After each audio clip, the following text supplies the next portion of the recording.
Yes. Welcome to Dimbal Afrique, whereby this is Afrique 24 TV, whereby we always give you the best when it comes to football, politics, and all matters that concerns human beings. Human beings are the major occupants in this planet. So today we know that every weekend we have this Dimbal Afrique, whereby I am your host and I have several guests in my studio today. So I think today is going to be on fire. And we know that football is one of the things that makes people to enjoy when it comes to a weekend. You cannot have a weekend without football. Football is there so that you can relax, you can watch. And we know that Kenya is one of the countries that love football and all matters concerning sports. Here in Dimbal Afrique today, we are going to focus with many things which concerns football. We're going to focus with Kenya Premier League, that is FKF. We know what is happening in our country when it comes to sports. We are going to focus with Europa, whereby European countries are there to compete for the Europa. We also have the conference. We also have the UEFA Champions League that is going to take place in this month of April. We also have one of the most wanted, one of the most precious Premier Leagues in UK. I think people from Kenya and all parts of the world love what we call EPL, that is the English to take place today. It's towards the end of the league. Now we are in the game number 31. And we know that when it is towards the end of the league, a lot of things happen there. There is no small teams there. Anytime you're meeting any small, it is not easy as I thought because every team want to remain in the Premier League. You know that some teams are there struggling to remain. Others now want to win the Premier League for the first time in the span of 20 years. We know that things are going to happen, and we saw what happened in the midweek. There was some magic that happened in the midweek, and I'm very sure we are going to get a lot of things in this Dimbal Afrique. I welcome you because in Dimbal Afrique, this is where we give you the best analytics when it comes to football and all matters that concerns sports industry. As I play this montage here,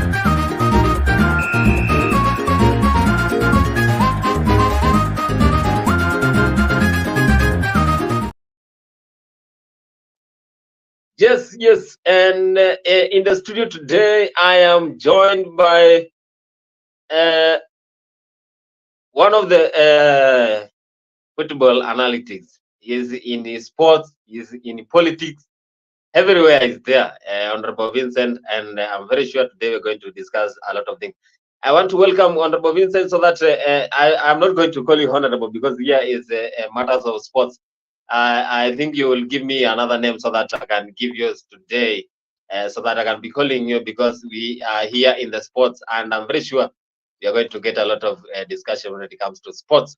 I welcome you wherever you're watching in YouTube, Facebook, TikTok, Twitter. Here we are live, and every time make sure you make a date and sure that you are with us because here we give you the best. Honorable Vince, I'm not calling you Honorable. I welcome you, Vincent, so that you can give us the name that we're going to call you as we pioneer our sports show today. Yes, Bonnie. Can you hear me? Can you hear me? Yeah, I can hear you. I can hear you. I can hear you.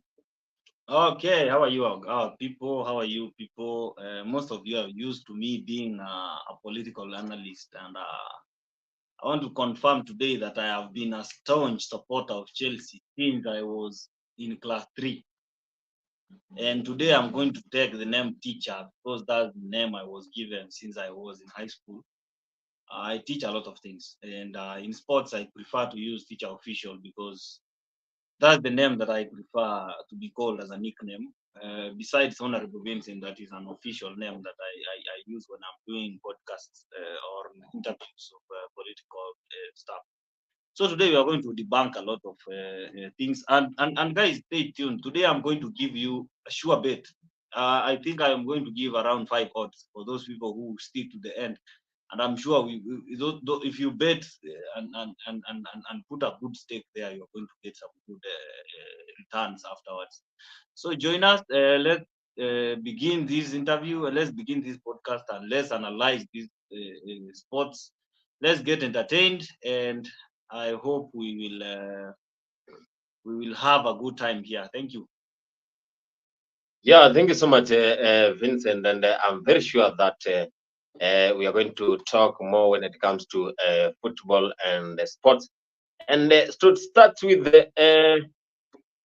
I can see that we know that Kenya Premier League, we are going to start from the grassroots. You know that Kenya Premier League is one of the leagues that we have in our country. And despite what is happening in our country, we know that things are not in the line whereby we have a lot of ministries whereby things are not aligning in the way people are expected to see. But again, we know that FKF is one of the leagues that people use so that they can be identified by the European countries. We know that things now are there.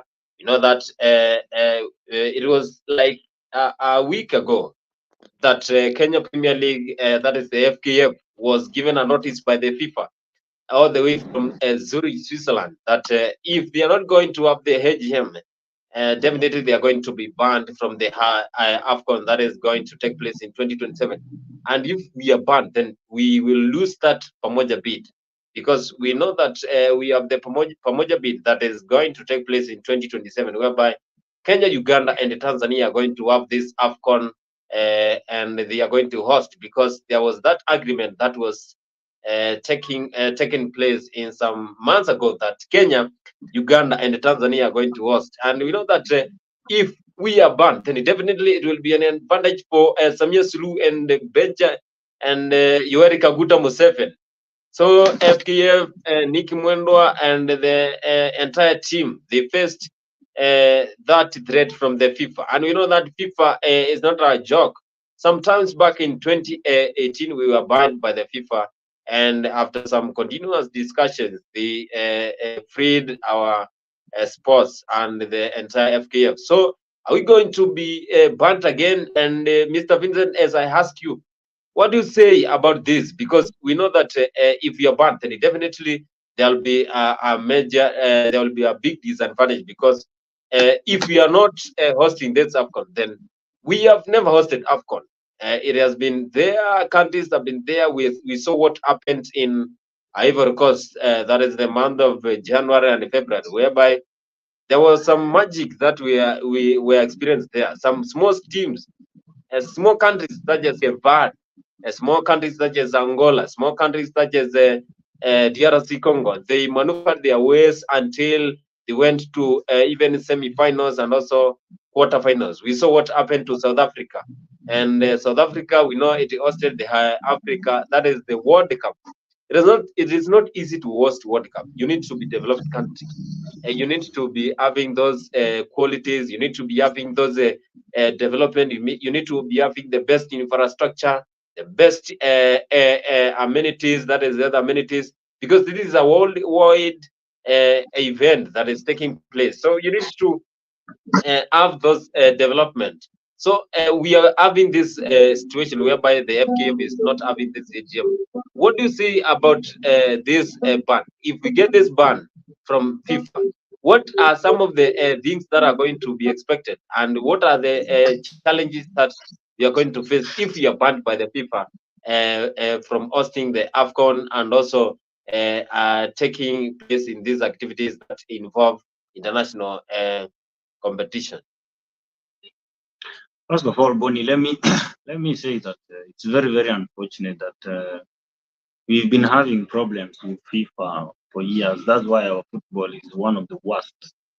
The local football is not my area of specialty, but I understand this country very well. That's why I usually say that in every parastato and in everything that happens in this country, there's politics going around everything. And the other day, you even saw Babu Namwamba say that there are cartels in the football industry that are trying to sabotage everything they are doing. And let me tell you today that this AFCON bid that William Ruto made sure that the country got so that we host FIFA African Cup of Nations in 2027. And someone from some forest, I don't know who, is trying to sabotage everything that he's worked to make sure that we get that honor and we get that chance to host one of the biggest tournaments in Africa that is obviously being watched by even the people in the UK.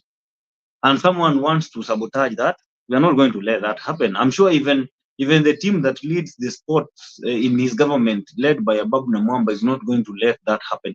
That's why even when you had during the campaigns back then, allow me to just touch on politics and then touch on the sports in the politics in the sport. The last time when the president was campaigning, he promised that when he gets elected, he's going to make sure that FIFA lifts the ban that we got in 2018. And exactly to his word, he made sure that the ban was lifted. That's what happened about a week ago, and about a year ago now. So if it continues like that, then FIFA is not going to be FIFA.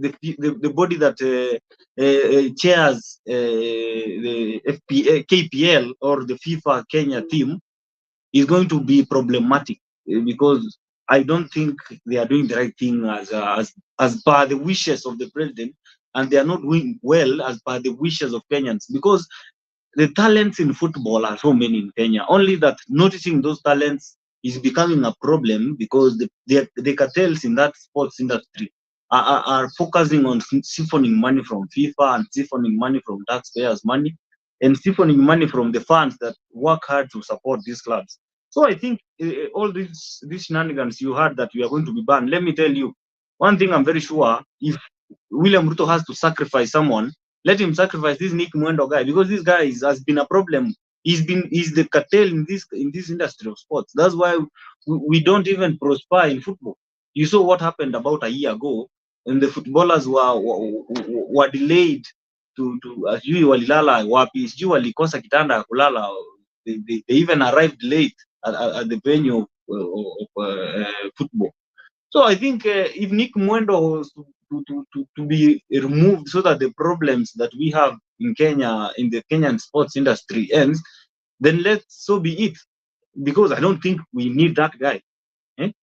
And another thing, Mr. Boni, let me tell you that if we are to lose the bid again that we've fought for until now, we are even preparing stadiums to host AFCON 2027, and we lose that now, I think it's going to be a problem to even the president himself. The people are going to retaliate to the president, and they're going to tell him, why haven't you done something? You see, that's why the president has to do something, even if it means removing those people who are sabotaging FIFA, because I don't think it's the players who are having the problem. The problems are not. But Vincent, here president cannot even know what is happening, because the work of the president when it comes to sports now is to align, whereby he gave CS Ababu Namwamba this authority. Now it is the idea that Ababu Namwamba that brings that is going to help this country, because president is busy, and after giving the CS the work, then it's the work of the CS to make sure that his ministry is doing on well. So what I can say is that we need to align things with Ababu Namwamba, and when it comes to Ababu Namwamba, the buck stops at the president, my friend. Let me tell you, when you are elected president, the first thing you do is you take over the country. Everything that runs in this country must pass through you, no matter who you employ to do something somewhere. So this buck will stop at the president. If we are to be banned again, it will go back to the Kenya Kwanza government. It's not going to go to Ababu Namwamba as an individual, because Ababu Namwamba can be sacked tomorrow and some other guy is positioned in that seat. So we can blame the person who is at the head. So that's why the president is personally going to step in and give directions and try to also negotiate the way he did with FIFA last time. So I think this issue of getting banned and this issue of retaliation by FIFA and the problems that I don't understand is going to be easier if the president steps in. That's why I want to plead and urge the CS for sports to not only focus on building stadiums, but to make sure that the problems that we've been having and what the players are saying must be taken into account if we are to solve this problem once and for all. Because number one, if we build the stadiums and we don't have the players who are going to play in those stadiums, that's like an exercise in futility. We don't have we don't have a system that has people to support it. We must learn start empowering talent from now if we are going to compete in AFCON, because you see teams like Senegal and teams like the former winner Ivory Coast, the team that came from nowhere and still won the AFCON. For us to contest and win as hosts, we need a lot. We don't need just the goodwill of anyone. We Okay. need to also, as players, jump in and as fans and as Kenyans, to also jump in and have our voice being heard. Yeah. Thank you so much. And we are going to see what will happen when it comes to president and also the CS. And I know that president has been on the front line to make sure that this country's sports is on the highest order, because we saw what happened when it came to athlete Kevin Kiptum, who passed on through a greasy road accident, and the president assured him, they assured those people who were in those athletics that he's going to support them. He supported them, he gave them the money, and also we saw he has been supporting people who are doing well and flying high this country flag, because Ferdinand Omanyala has been awarded there, Faith has been awarded, and the president is doing everything to make sure that our country sports industry is on top notch, because we saw him launching the Talanta Hela Stadium, and we know that through the Talanta Hela, he is going to make him one of the best president, because we saw the kind of things he did when he was launching the Talanta Hela. He did press ups. President was so strong that he can even take up to 15 press ups, and that is a good job that president is doing, and the entire CS. But the problem now is if we are going to be banned by FIFA, if FIFA bans us from hosting the AFCON 2027, there will be a big problem. Because number one, this FKF, where we have the FKF Premier League, we have Gor Mahia, we have the FC Leopards, we have the Kariobangi Sharks, we have KCB, Moroni, we have a lot of teams, and also we have the Division 1. Here in FKF, it is whereby we are going to bring a lot of talent, because it is through the FKF that we are going to make those players play in Arambe Stars, and because every player, it is a dream of every player to play in national team. That is the Arambe Stars. And if they play in the Arambe Stars, then definitely they are going to be identified by the other countries. Someone will be identified, for example, Benson Omala, for example, James Ogola is going to be identified by Tanzania, is going to be poached by Simpa. Yanga, someone is going to be taken by clubs in West Africa, teams in South Africa. They are going to identify, because through international competition, whereby we have the Arambe Stars, then definitely we are going to help those talents who want to join international countries. Because if we are banned, then it will be a disadvantage to those teams, because we will not play, we will not have those AFCON. And we know that this AFCON, if it comes to Kenya, will have a lot of advantages. Number one, our restaurants are going to get a lot of money. We are going to get a lot of money, and this money will be useful to our country. So I think Nick Mwendwa is going to take a lot of initiatives so that he can make sure that our country is not banned from FIFA. This AGM needs to take place immediately, because if it takes place, then we are going to be assured that we are going to be there in AFCON 2027. The problem was this FIFA representatives, they were sent from Zurich, Switzerland. And when they came, there was no annual general meeting. So that was the problem, and I'm very sure that if FKF we are going to fail again, then definitely we are going to be banned. So we know that teams have been there, but I want us to focus with how is the performance of some Premier League teams. You know, Gor Mahia has been there, AFC Leopards have been there, Tusker has been there. Some of the big clubs in FKF have been there. But what it is happening? Are we changing this club to be this competition that is the FKF to be for Gor Mahia? Because Gor Mahia has been taking this league for a long time. What can you say about the performance of FKF, Vincent? Generally, the Kenyan Premier League is very okay. Let me call it a boring league because uh, it does not attract the support that it's supposed to attract. The way we usually see the UK support their local teams. You know, in UK there are people who've made it an hobby to be football fans and football journalists. There are even local TV stations that are purely football coverage. They cover football content from morning to evening. There are several YouTubers who do football content from Monday to Monday. They even go up to midnight to analyze football, to predict, to give us transfer news, to give us football news. In UK, football runs the economy, you see. But in our country, it's vice versa. In our country, football is draining our economy because number one, when you see the players, the football, for example, a match between Gor Mahia and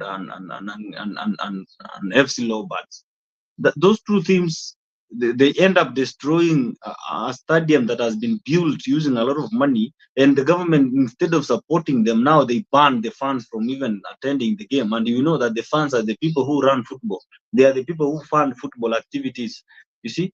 So in Kenya, we have a problem, not from the government side, not from the football side, but we have a general problem in the sports industry because we don't value sports as one art that can also bring an income, can also generate income, can can empower people, can give people jobs who are idle.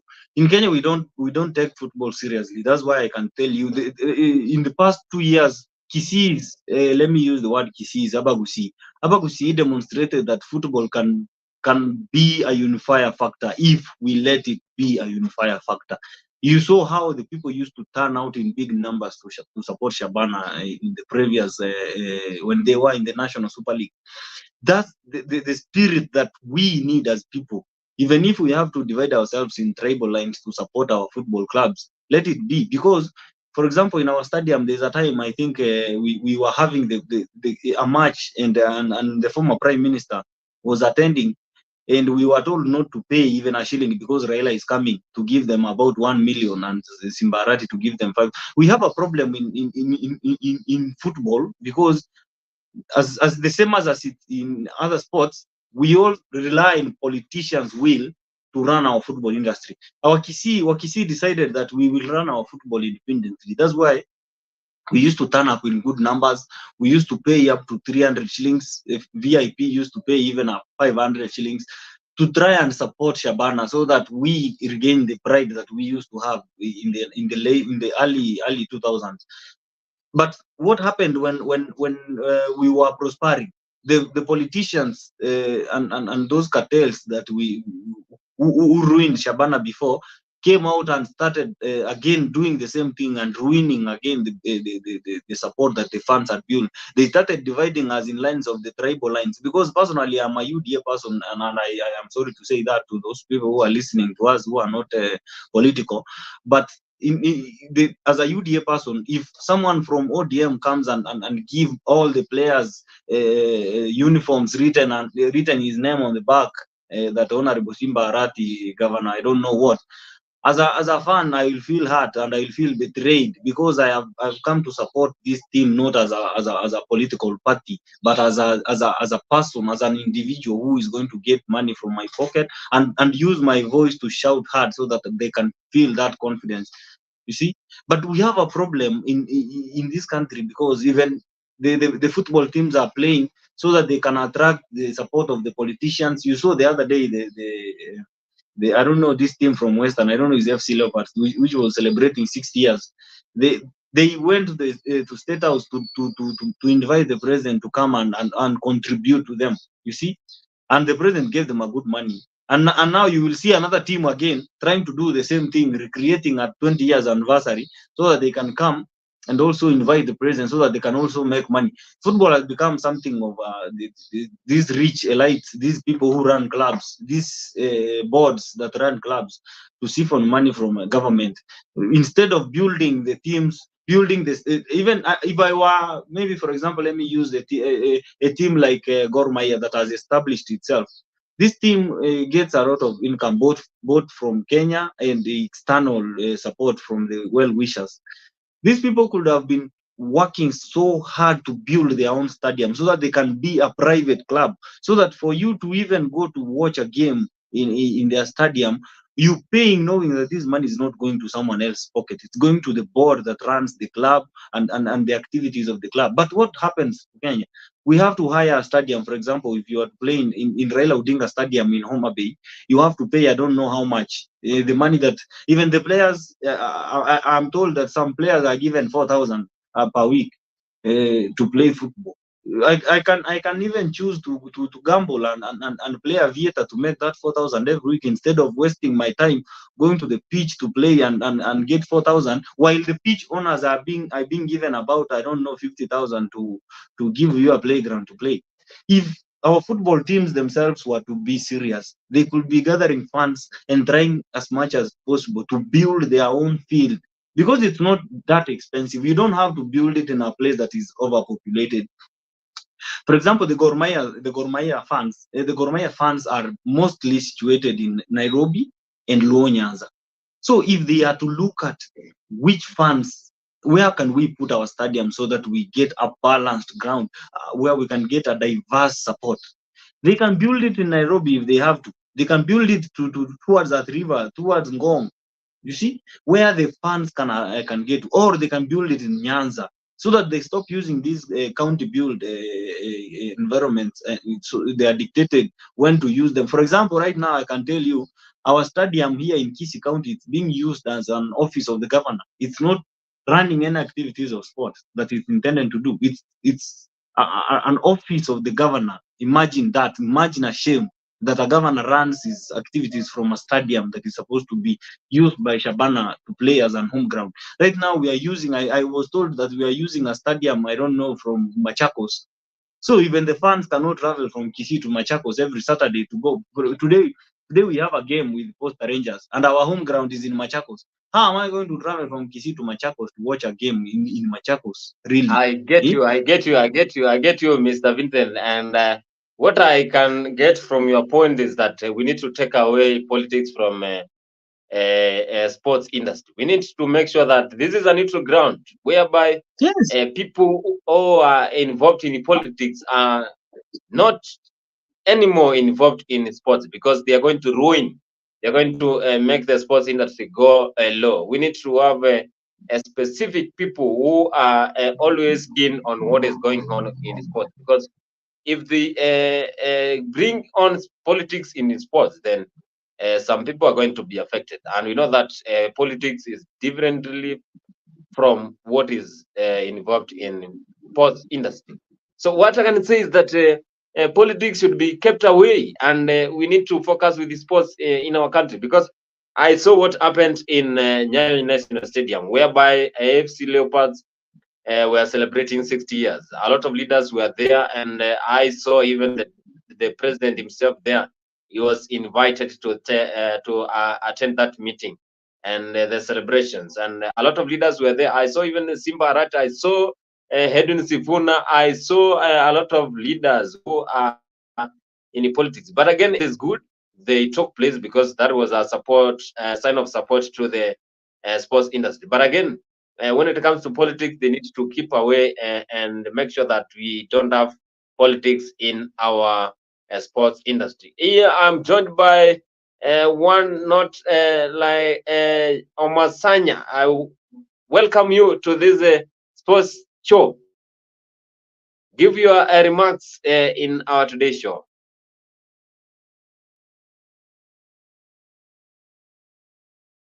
I think he is not hearing us well, but again, I'm very sure that he's going to get back. So what I can say is that our president is there and he has the best plans. I want to show you the proposed Talanda Hela Stadium. It's like we are going to get the best, and if we get one of the best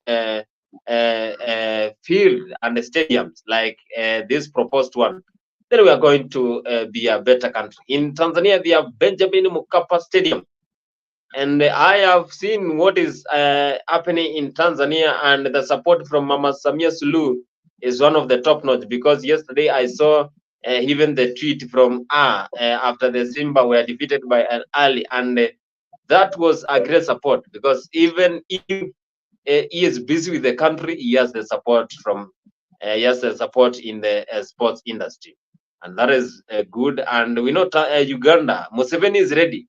He was fighting even to be hosting the AFCON 2027 alone. He didn't want that Pamoja bid. And Museveni has always been there so that he wants to monopolize every opportunity that comes through. But again, he was denied. Bonnie, let me say something about that. There's something you said there I had forgotten. You know, hosting AFCON or hosting such a big event takes a lot of organization. It takes a lot of logistics. In Uganda, even the transport system there cannot allow them to host 50,000 fans who drive. They cannot even, the traffic will be mad. Let me tell you, because I'm not demeaning Uganda, but I'm saying I don't feel like this hosting over 11, how many teams will participate in AFCON? Of course, we have a lot of teams. They are 32, and they come to reduce up to 16, 8, 4, 2. So only 32 teams. Yeah, so that's true. International. That's true. International. Because so if we imagine have you are hosting Nigeria, fans. we have Ivory Coast. So those Imagine citizens from those countries are going to come. Yes, you saw what happened in Ivory Coast. The fans from Nigeria and Senegal are the best fans we have, and South Africa. Those are the best fans we have seen, and Cameroon. Those are the best fans. They come in good numbers. Even sometimes the government, especially those Senegal fans that wear colors everywhere, their bodies. Those fans are sponsored by government. Wherever there is a game of Senegal, they go. So if you are going to host such kind of people, number one, you have to think about the accommodation, because the tourism industry and the hotel industry in Uganda cannot beat Kenya, even if they were to develop for 10 years. You see?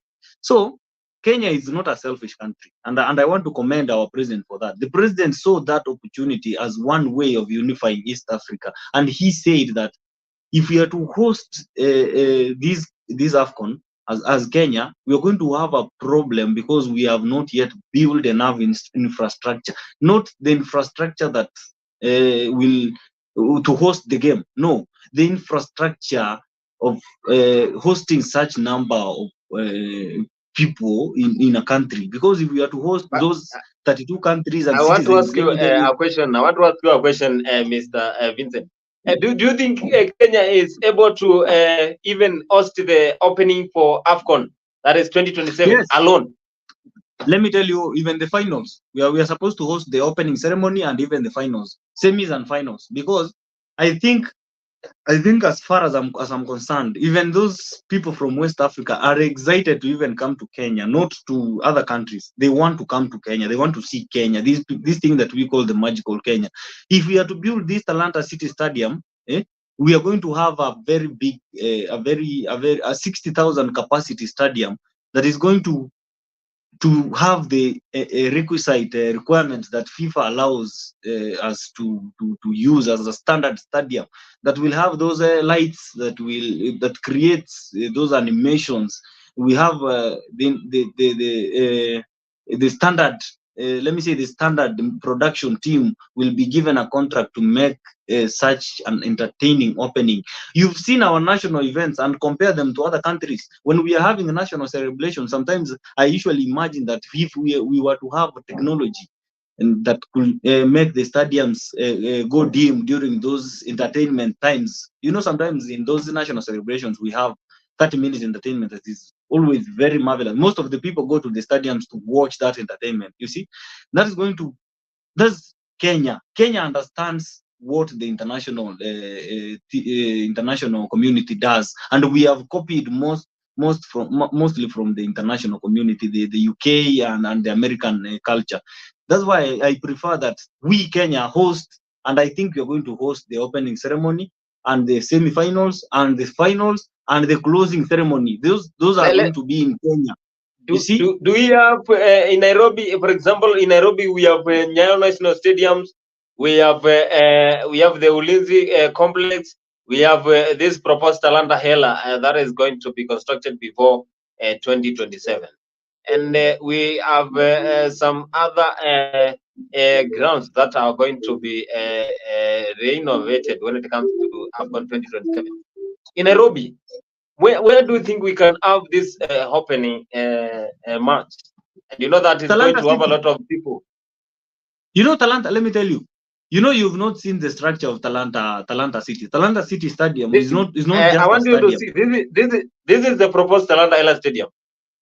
Yeah, this Talanta Stadium. You see, this Talanta Stadium is just a structure of the stadium, but there are things that are going to be built outside. The accommodation, the hotels, the cafe. You see, this thing is being built with the screens even outside. If you want you can't get an opportunity to get into a stadium, because I don't think there's a stadium that in Africa that can beat the Camp Nou's. There's no big stadium more than 60,000. Let me say the maximum can be about 71,000, and I don't know if it's South Africa or no, we have the Benjamin Mkapa Stadium. We have the Benjamin Mkapa Stadium that hosts up to 57. Yeah, that's what I'm saying. Talanta Stadium is going to host around 60,000 people, and that is the number of the people that can be in a stadium at a particular time. And 60,000 people are so many for the start, and for the host team to do opening ceremony, unless they want to do the 3 opening ceremonies at the same time, which cannot happen. Okay. Again and again, how about the hotels and the restaurants? Do you have sufficient hotels in Nairobi to host, for example, those countries? We have VIP. Let me tell you, we have VIP. Even the last week, the president opened JW Marriott, which is going to be a 5-star hotel that is going to host the VIP and the VVIP presidents that will come, maybe the dignitaries from FIFA that come and sleep in such big hotels. We have Hotel Kimpiski, we have Hotel Hilton Hotel that was closed. It can be opened in those 5 years if the government finds a private investor to invest in such kind of an hotel. We have places like Intercontinental Hotel. We have Airbnbs in Nairobi that are more than 20,000 now.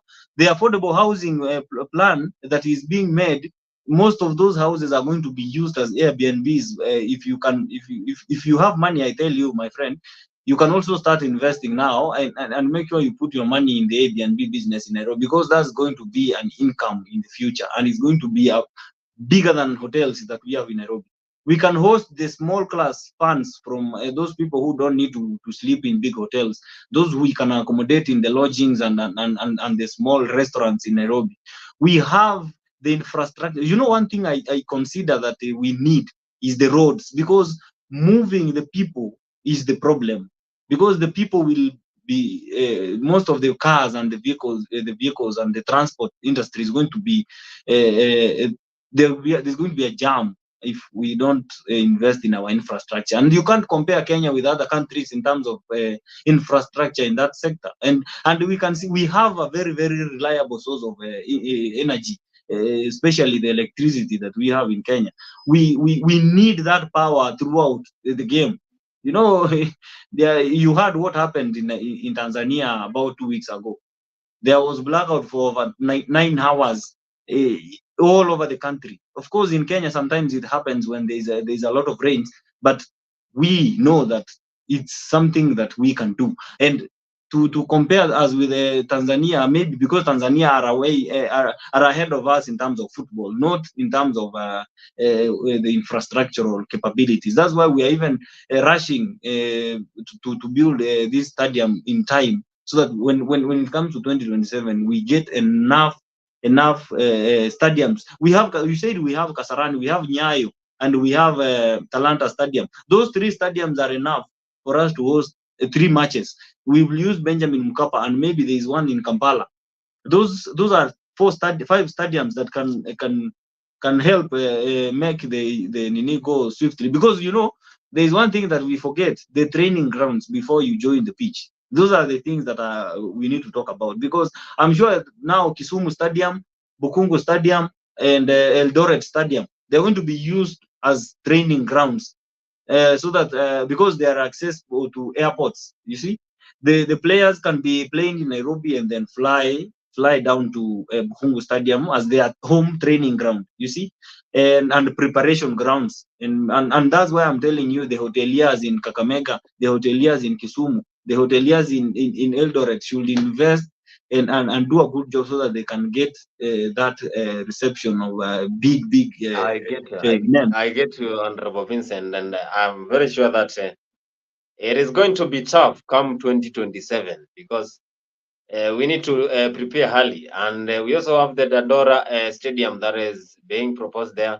I think we are Yeah. going to have a lot of things that are taking place before 2027, because if we are going to fail as a country, then FIFA, of course, is going to send some representatives to come to Kenya, Uganda, and Tanzania.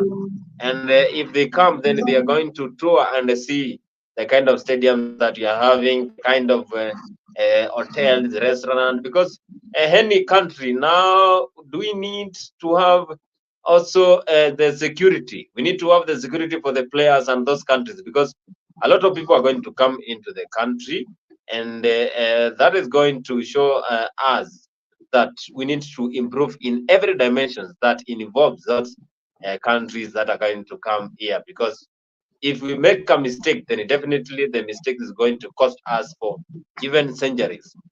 We need to be keen on what we are doing, because AFCON is not a easy competition. We saw Ivory Coast was hosting it alone without even involving other countries.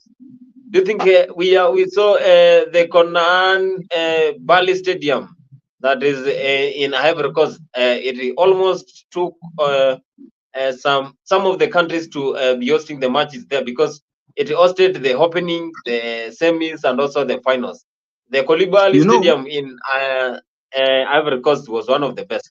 Do you think Kenya can host AFCON alone without involving yes. Kenya, without involving East Africa countries? How many stadiums do we need? We need around five to host AFCON. Right now we have around two big stadiums, and maybe Nyayo, if Nyayo is done, if face uplift is done to Nyayo, that's going to be our third stadium. And if they be serious and build one stadium in either Kisumu or in Western, where we have access to where we have access to air industry, the airports, and maybe the transport system. Because from Western to Uganda, you can use a matatu. You see, you can use a car bus, or you can use your personal car. So the fans who are in Uganda can even sleep in Kenya and watch a game in Western. So I think in Kenya we have everything that is needed. The only difference between Kenya and Ivory Coast is that Ivory Coast invested in football from the back times, when the likes of Kina Drogba were players. Those kind of names motivate even the country to invest in the infrastructure of But sports, but but because but Vincent, you cannot compare the kind of development we have in Ivory Coast and Kenya. Ivory Coast is far away in terms of development. that's what I'm saying. In Ivory Coast, there are things they got right because they believed in their talents. They nurtured their talents, and in Kenya we've had big names like Wanyama. But what happened to Wanyama? Wanyama, when Wanyama appeared like he's making a lot of money, the government came in and added tax to the money, the incomes that they make in the UK. You see, Wanyama had to even start. I don't know if right now he comes to Kenya openly the way he used to. No. He's even Wanyama staying. is not taking place in Harambee Stars competition. He said That's what I'm that saying. his time He's in is off. America.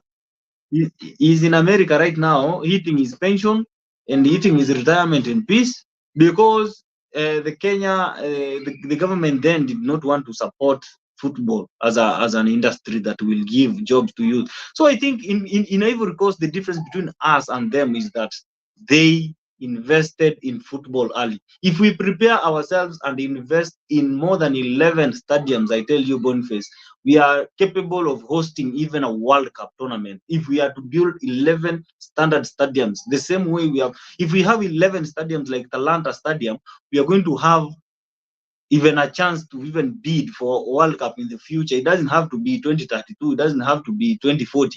We can even bid for World Cup in 2050. You see, so it doesn't matter that. But we start investing now and build academies and build football from scratch. Start training our children from age 5. Start mentoring those kids from age 3 and giving them football knowledge. You see, we are going to have a football industry running like UK. UK, I told you here before, in Europe, I don't know how they hacked it, but most of the economies is run by football. In France, I don't know, Serie A or Ligue 1 is running the economy there. You go to Bundesliga in Germany, besides Mercedes and these other fancy cars, the football industry in Germany is running German economy. In Kenya, the people that are the teachers, the doctors, and these mamambogas are the people who are running the economy.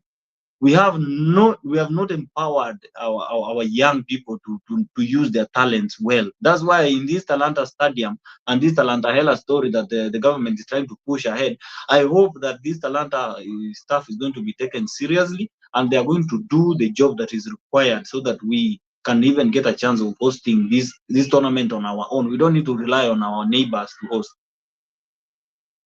Yeah. Thank you so much, Vincent. And what I can say is that when it comes to AFCON 2027, we need to take a lot of initiatives so that we can make sure that our country is not ashamed. Because if we get any look, that is going to affect us for centuries, and that is going to be a very bad thing to our sports industry. It is now on the hands of CS Abab Namwamba to make sure that the job he was given by William Samuel Ruto is in the right order, to make sure that the sports industry runs smoothly, because we need to make sure that we are there in AFCON 2027. We are always struggling to join AFCON. We can see now the next match for AFCON qualification, we are facing the Ivory Coast. And we saw how these giants were playing when it comes to AFCON that took place some months ago. So I don't think whether the kind of players we have, Michael Lunga, we have Benson Omala, we also have Okumu and Patrick Matas there. Are they able to win? Again, they have the confidence. So what we need is qualification for AFCON that is going to take place 2025. We are not going to host. We are not hosting AFCON to win it. And let me tell you, these people have not seen what Kenyans are capable of. Let me tell you the reason why I believe that the president wants to bring this FIFA story into Kenya. It's because, Kenyans are people when it comes to defending our own. We do it passionately, like we do it more than any other country in Africa. It's going to be, let me say, a stampede if the structures are not put in place and the police are not aligned so well. The people are going to clog the stadium. If the contractor is listening to me right now, let him build a very, very strong stadium, because the Kenyans will stand the whole match. Everything, like even trending this tournament, making it trend worldwide, is going to be like something more than even the World Cup, because the Kenyans are there in social media and their job is to just speak about Kenya, and we will do that passionately if we get a chance to the matches are being aired freely in our TV station. We are going to have one of the most popular tournaments ever in Africa. And that's why I'm telling you, Bonnie, today, we are not going to this tournament because we want to win. We are going to this tournament because we are hosting this tournament because this is one of the ways of marketing our tourism industry as a country. This is one way of also putting our name up there in the world, that there is a country called Kenya that also, besides athletics, we have a very, very mature football in the running industry. Besides these cartels running this industry, the likes of Nick Mwendo and others, I think football industry is not that bad. We can try and I'm sure those players that fought for Ivory Coast are not going to be there with that form in 2027. The form also is always temporary. We know that, and they will not be as good as they were. Another team is going to come out stronger, and maybe this time around Kenya can even, if we get a chance to go to even round of 16, that is a very, very, very big achievement that we've never achieved for a long time. And we have to fight until we get to the round of 16. And that can only be done if the Kenya will stand in solidarity. The Kenyans will stand in solidarity with their players. We be there and support our teams fully. We be there and shout.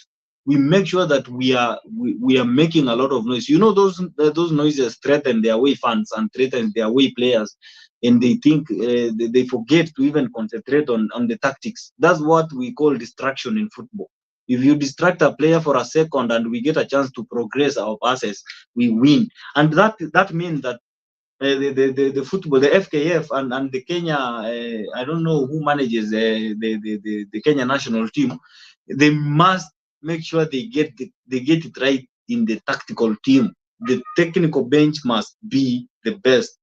The team that will see the problems and solve the problems instantly. Because as the fans, we are going to play our part. We are going to make sure that we do our distraction as good as possible. We make sure we use all sorts of words to make sure we distract these other players from concentrating on the match, so that we can use those opportunities and score goals. So I think, Bonnie, we are not playing this AFCON, or we are not hosting this thing to win it. We are hosting it because we want to also showcase what Kenya is capable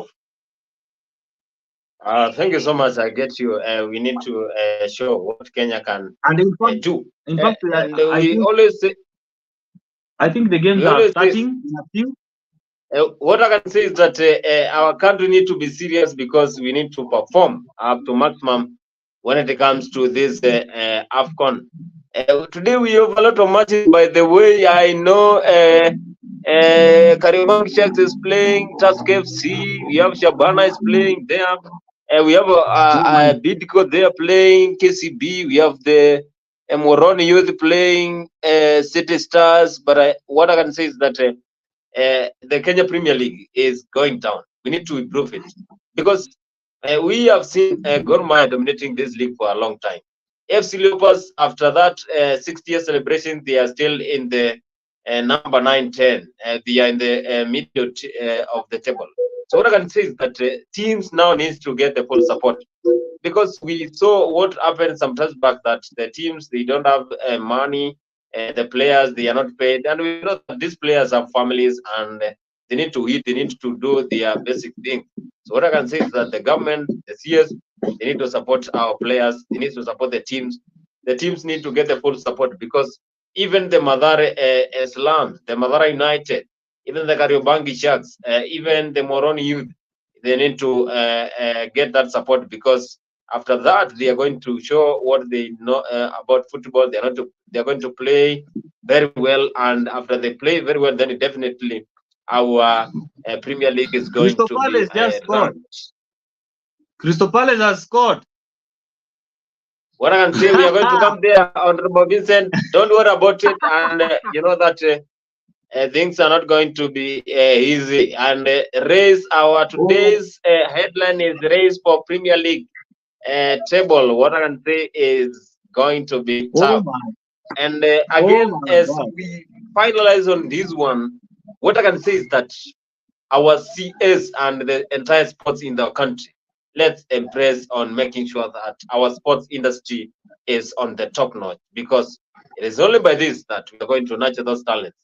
But we saw CS above November now. he has been in Barcelona, Spain, for the collaboration between our academies with the Spain academies, and that is one of the good things that happened for our sports. And again, I know that we have some talents, that likes of Adrian Kibet, Wanjala there, they are playing.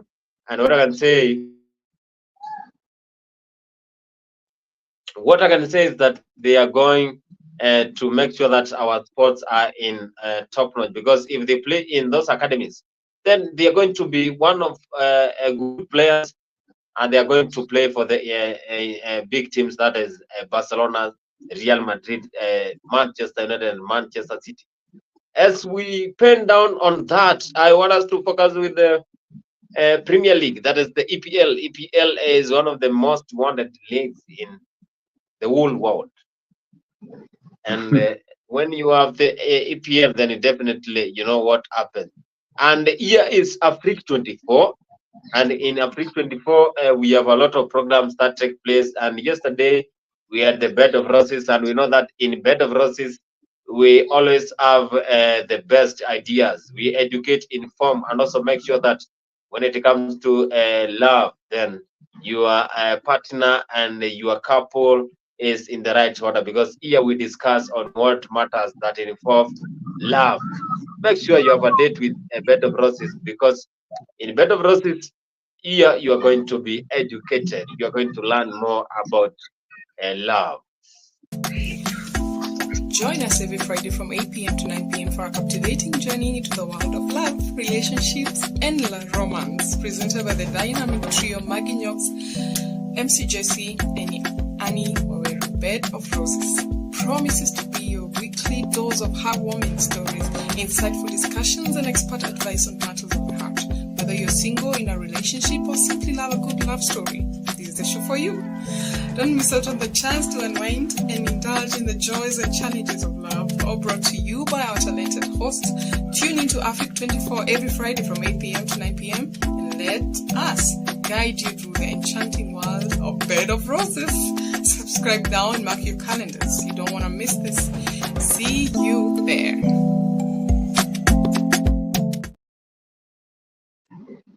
See you there in Bed of Roses. Make sure you have a date with us.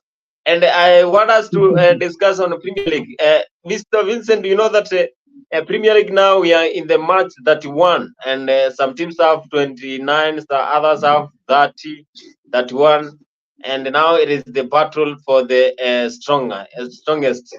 And we know that what happened, some big competition happened, and a big match that happened in the middle of the week, and it was like a magic.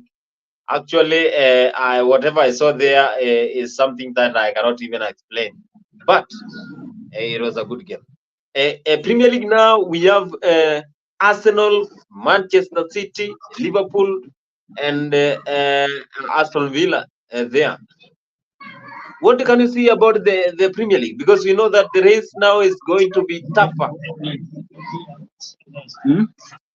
Bonnie, first of all, let me start by saying that I don't know what we men could be doing in the weekends if there was no EPL. I don't know.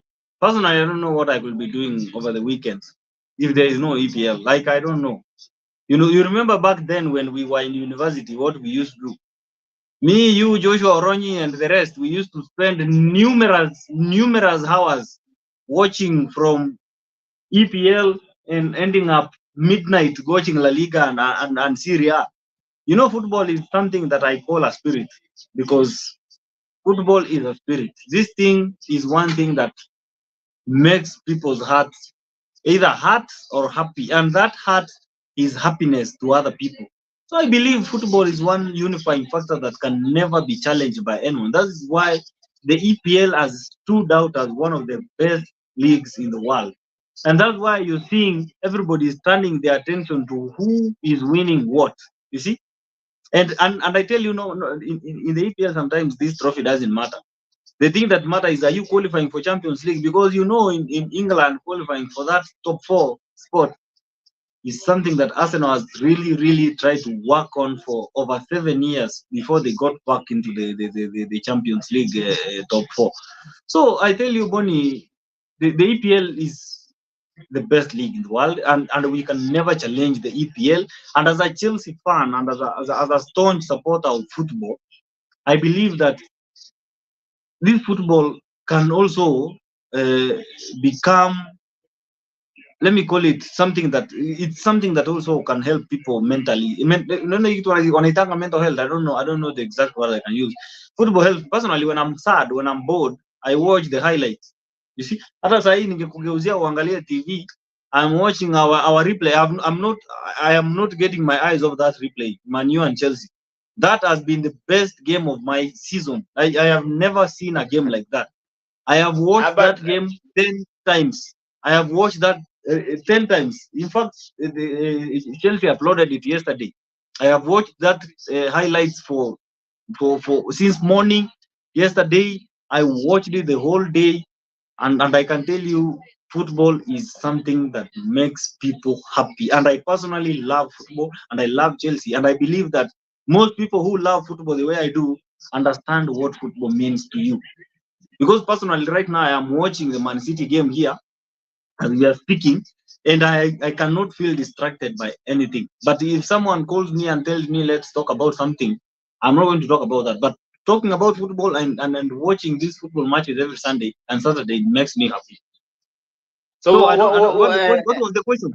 What was the question? And what I asked is now we have the race for Premier League. We have Man City, Liverpool, Arsenal, and Aston Villa there. They are competing. Who do you think is going to win this Premier League? You know, first of all, let me start by who is not going to win, because the winner is not always known. But who is not going to win? That's the question we are going to ask ourselves. Aston Villa is not going to win. That's eliminated from the list. And let me talk about the top 6, because I believe that's a good basis to start from. If we can start from the basic, the team that is let me put the table here so that it can help me move so fast. Yeah, one moment. Table. Yeah. So let me start from number 6. Yeah. The table is here. So number six, Manchester United, get them off the title. They are out of the title. We cannot dispute that. They cannot even get close to the title. They will not get, with that kind of game that they played over the weekend. They are not getting close to number 1. And how many games remaining? 8 games. 8 games remaining. 8 games. Even if they win all those 8 matches, it's going to be 24 points. 24 plus 48. That is 72, I think. 72 points. Those are going to take them nowhere. They will take them nowhere. So let them forget about the title. The Aston Villa or Tottenham has 57. Unless they win all the matches and Liverpool, Arsenal, and Man City loses all the games, they are going to win the title, which is next to impossible. Let's all agree on that. Tottenham is nowhere close to even winning that title. Aston Villa but Vincent, you cannot underrate Tottenham Hotspurs, because I can see Ange Postecoglou is doing a very good job there in with Madison, Stone, and Robinson there. 13 points off top. 13 points of number 1, because number 1 has 70 points and you have 57 points. Those are 13 points. Where are you going to get 13 points when you have only 8 games remaining? And maybe in one of those games, you are having Liverpool, Arsenal, and Man City and Chelsea playing with you, because we have Tottenham next. Our game was postponed the other day. They have not played with. I don't know. Let me check their fixture. You see, Tottenham. No, get them out of that list of possible contenders. They are out, my friend. They are out. Very, very out. I tell you for free. Hiyo hata kila mtu atakubaliana na mimi. Tottenham is out. You see? Yeah, I can see the fixtures. What about Aston Villa? They have Tottenham, Nottingham Forest. They have Newcastle. They have Arsenal. They have Chelsea. They have Liverpool. They have Burnley. I think there's a goal somewhere. It's a goal. Man City scored. Man City just scored. So I think from the teams I've read to you, they are not going to beat Liverpool. They are not going to beat us Chelsea. They are not going to beat Arsenal. So forget about the title. If we go to the next team, the next team you asked is Aston Villa. Aston Villa, my friend. Aston Villa is in the same category. It's in the same category with Tottenham. They had 59 points. I think the best they can do is getting a top 4. That's the best they are going to do if they are going to But try. that one will be a big achievement for Unai Emery, because Unai Yes, Emery has that's been doing a good job. Yeah, that's a very good achievement, and I want them to get that top 4 because Unai Emery from Sevilla, we know his capabilities, especially when playing the Europe Cup. That guy is a magician when it comes to Euro competitions. You saw what he almost did to us when we were playing Sevilla up in the finals of Super Cup. You saw what happened. So I think Aston Villa, they are comfortable with the position they are now, but they must also be very careful because if we can check their fixtures, let me see their fixtures so that we be in order. They have Arsenal next. They have Bournemouth. They have Chelsea. They have I think Chelsea and Liverpool. You see, so if Tottenham manages to win about 6 games from now, and Aston Villa loses the 2 games that I just mentioned here, Arsenal and Chelsea, and maybe probably Liverpool, they are not going to get to top 4. So there is a lot of work to also be done for Aston Villa to maintain that position in top 4. You see, and Manchester City. Manchester City is one team that I tell you will surprise a lot of people. Man City has proved to be a contender from the time Pep Guardiola stepped in Man City. They started being contenders from that moment, and they have created a recent history. The fans of Liverpool and Manchester and Arsenal have that history that we call the forgotten history from our forefathers. You see, that history that I call a rusted history. You see, they enjoy the rusted history of their fathers. But we, the Chelsea fans, the Man City fans, we have maybe for those people in my age can say that they have seen almost the full success of Chelsea because Chelsea's success started in 2003. You see, that's when we started success, and we've been constantly being up there until now. And that's why we have, I think, the most fans in Africa right now, and maybe in America and other countries, we have very many fans. I don't know how many, but we are so many, and you saw that on Thursday night. So the Manchester City team cannot be removed out of the list because today they are playing match number 31, and they have 68 points. And if you can look at their fixtures, they have in fact finished contending the top 6. Let's call them the top 6 teams: Chelsea, Liverpool, Arsenal, Man U, and which one? Yeah, and maybe that Aston Villa, they are maybe done with that. So next they are going. Oh, they have Real Madrid. They have Luton Town, and they have Chelsea. Oh, hiyo ni semi-final yetu, hiyo achana nayo. They have hakuna team hapa bwana. I think the only big team that I don't know is West Ham probably. There's no other big team remaining for Man City. If Man City is going to win. No, Man City, if Man City wins all these matches that are remaining, the 7 games that I'm seeing here, West Ham, Fulham, Wolves, Nottingham Forest, Brighton, and then now Luton, my friend, they are winning the league because that's a master stroke. That's a master stroke. If we can look at Liverpool, for example. Liverpool has Man U next, isn't it? They have Man U tomorrow. Liverpool has Man U tomorrow, and I tell you, Man U might. Okay, we beat them, of course. We beat Man U, but at Old Trafford, there's that altitude. We call it the altitude. That home, ile feeling ya kukaa nyumbani. No.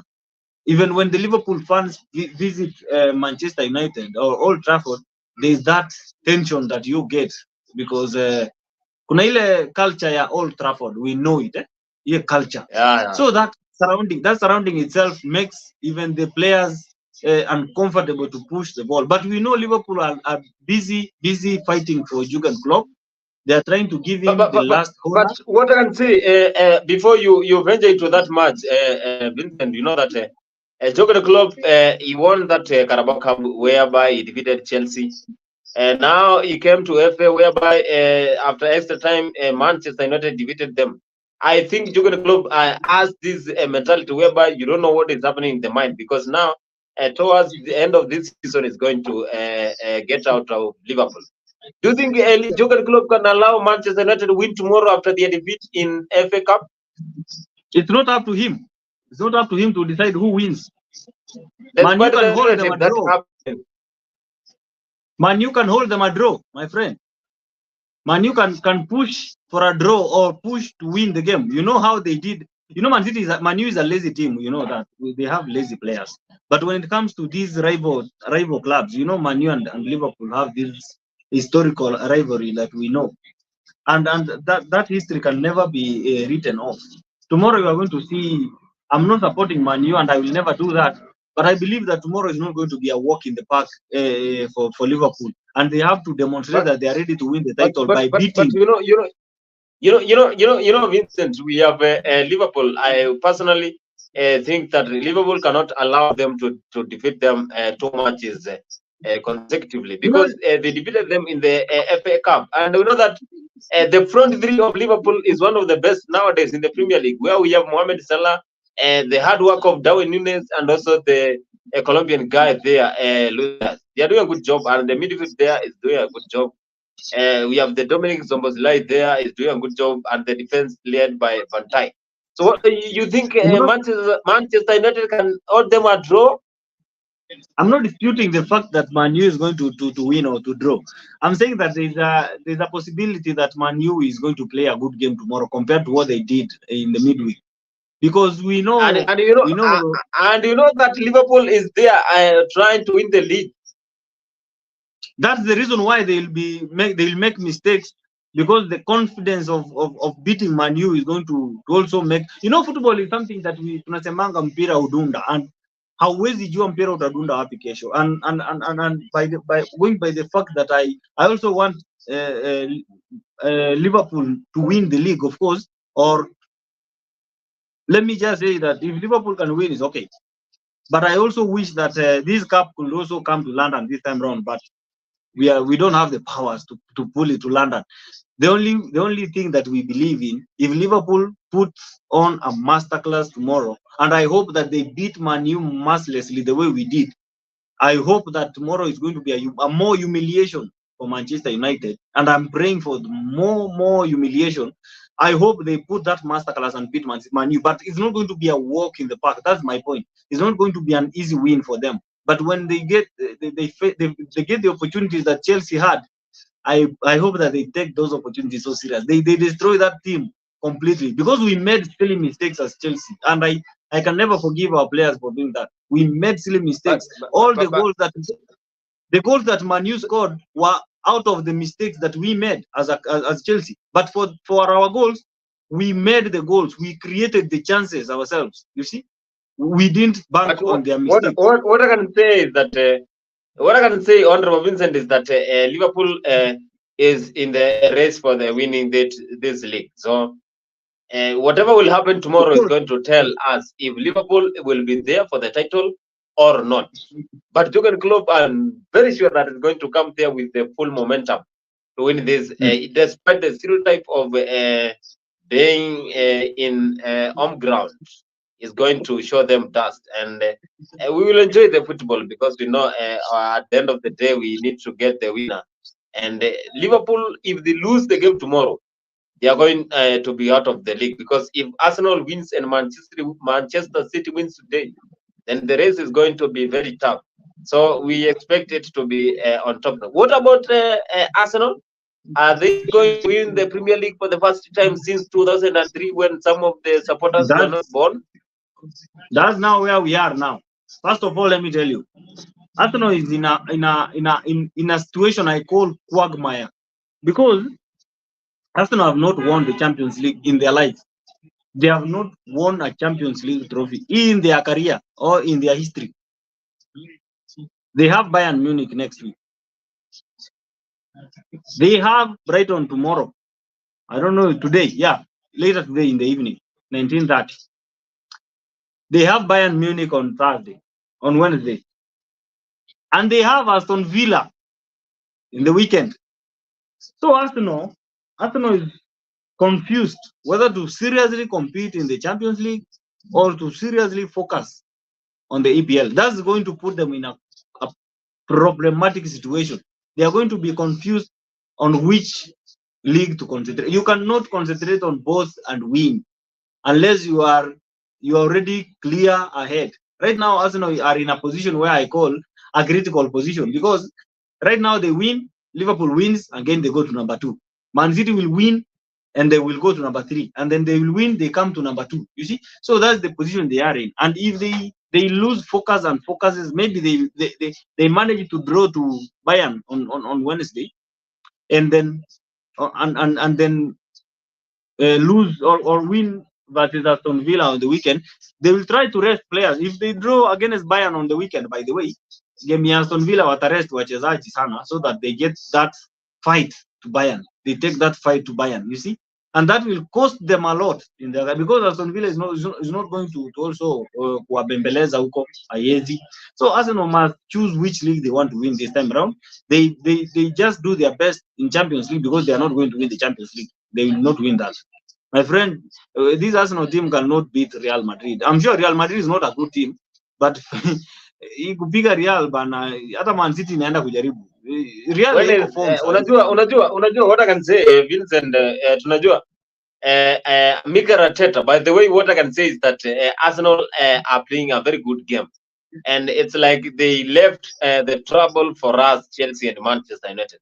Those guys, Arteta is doing a good job. The guys there, Chelsea is going to determine who wins the league, because we are going to play Arsenal. I think late this month, we are going to play Arsenal late this month. They have to beat us if they have to win the league, and then they will move from us. They will go to Tottenham. They'll have to beat Tottenham for them to win the league. They'll have to beat Manchester United for them to win the league. You see, so Arsenal has a very, very tight fixture, and I'm not telling you that that's going to be easy for them. Even Chelsea is but you can see what the kind of players they are doing a good job. The likes of Bukayo Saka, the likes of Martin Odegaard, the likes of they have the best centre backs. By the way, they have the William Saliba and Gabriel Magalhaes, and also the keeper David Raya is doing a good job. And also we have the midfield Declan Rice. Those guys, they can score against Chelsea, Manchester United, Tottenham, and also Bayern Munich. So I don't think whether Arteta has organized the club. No problem. It doesn't matter. That's why I've told them they have to pass through Chelsea for them to win the league. We will determine who wins the league, because Arsenal is the only big team in top 3 that is not played against Chelsea. The rest of the teams are played against Chelsea. Liverpool played against us. Man City played against us. Arsenal have to go through Chelsea. Arsenal have to go through Manchester United, and that is not going to be an easy task for them. If Liverpool manages to beat Man U tomorrow, I think Arsenal should forget about the league right now. They should forget about the league. But today, do you think Arsenal can allow Brighton to score against them? It's not about allowing. It's about what they will do today in the pitch. If they stick to their game plan, they will defend the goals. That's what matters. In football, you don't decide when you are beaten. In football, you don't. But what I can say is that that Arsenal team is very composed, organized, and they have the skill. They have everything that entails to score against any team. So any team that is going to face Arsenal, it is going to be tough. And what I can say is that Chelsea and Man U doing a good job. So you want to see that Arsenal is not likely to win the Premier League?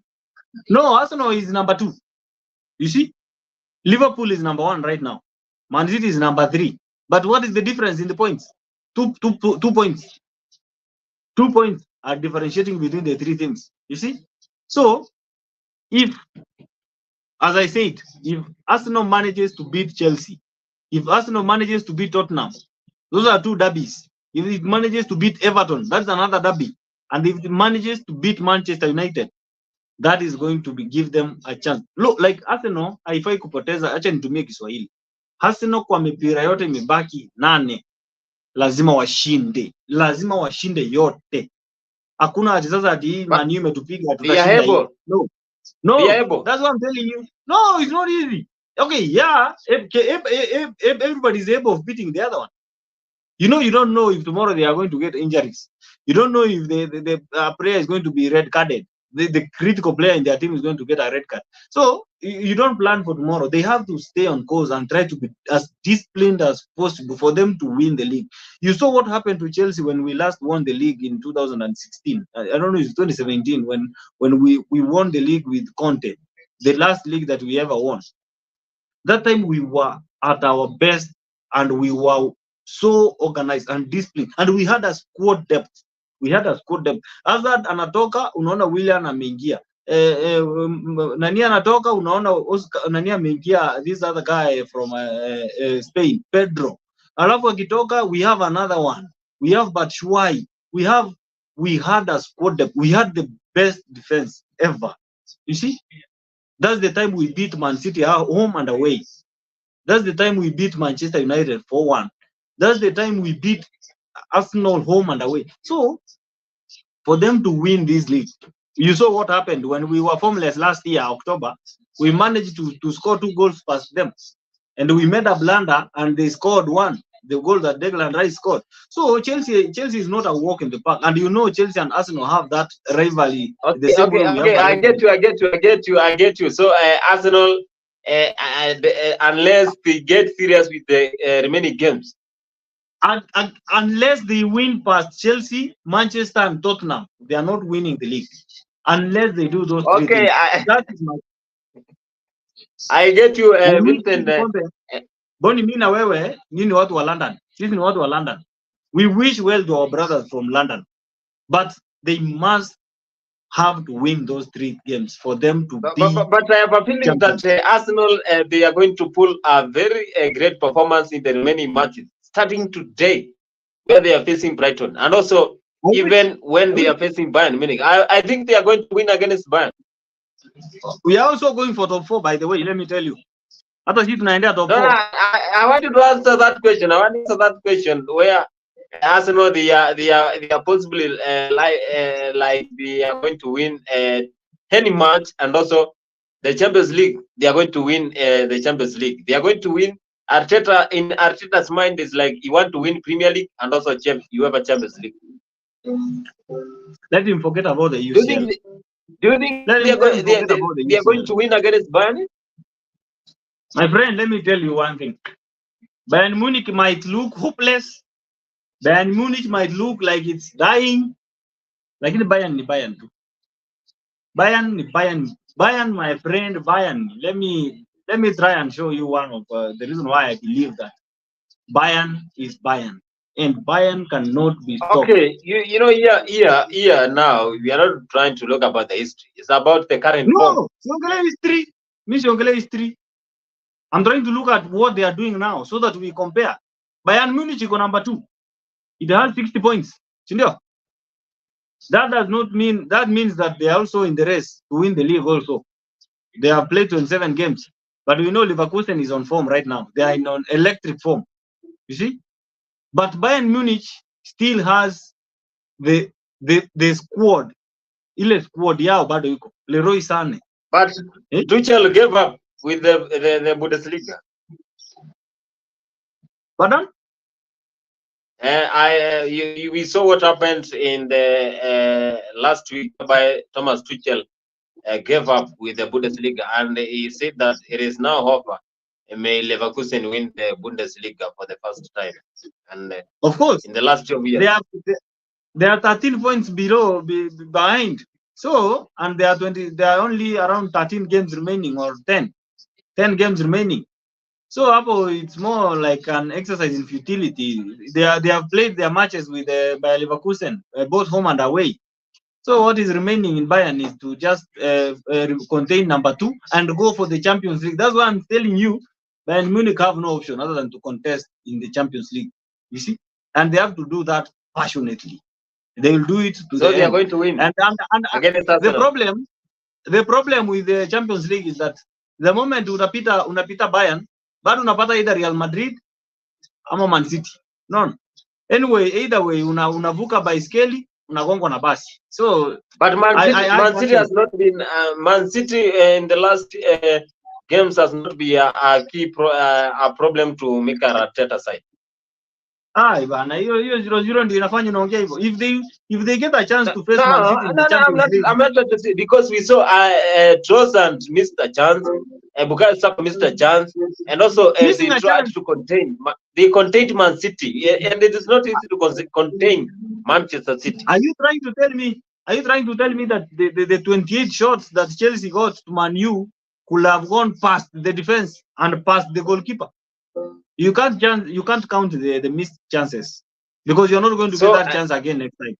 My question is, which title Arsenal is going to win? Premier League and UEFA? Arsenal iko kama, unaona ile fisi yenye tuliambiwa tukiwa wadogo ilikuwa inajaribu kuvuka barabara mbili.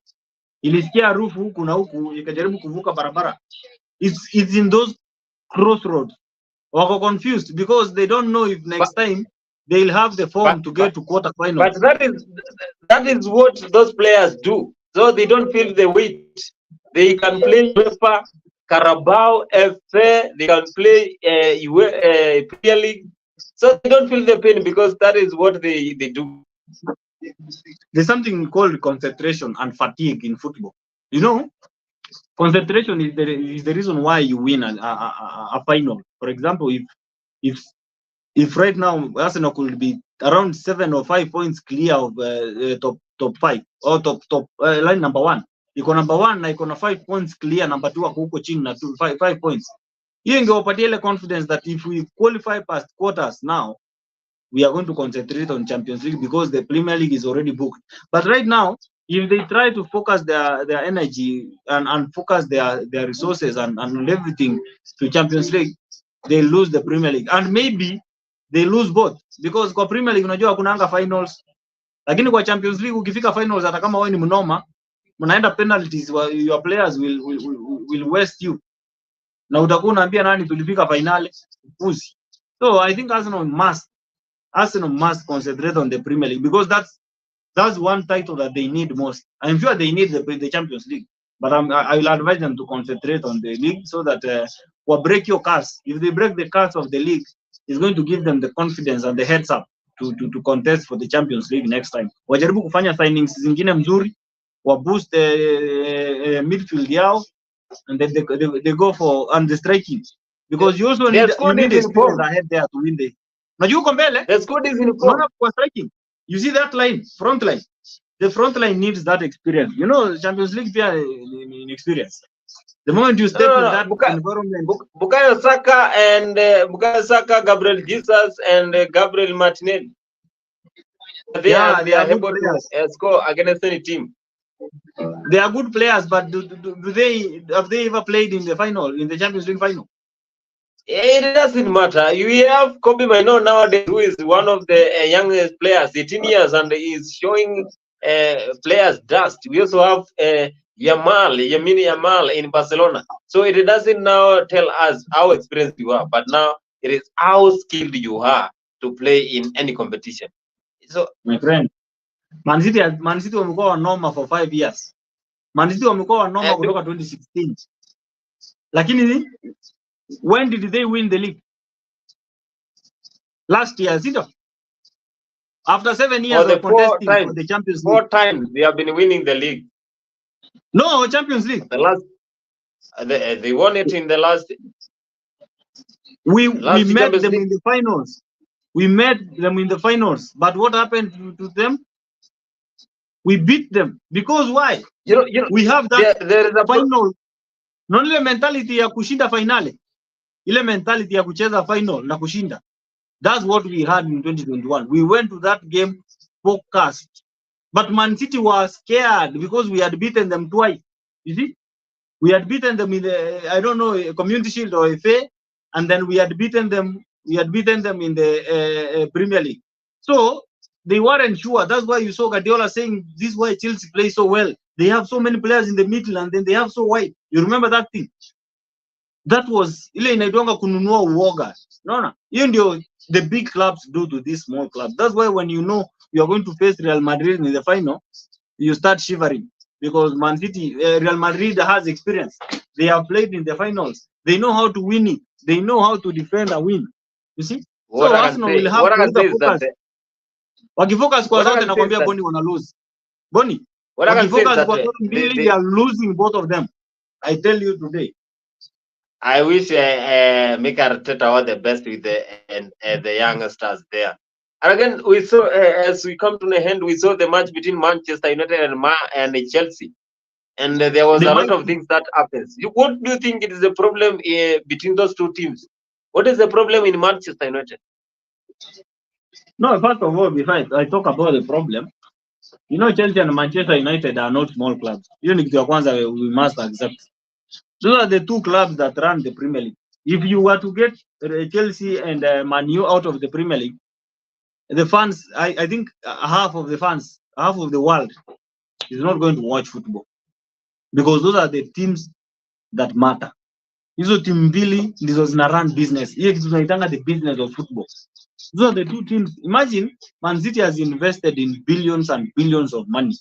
They have invested in players. But who watches their game?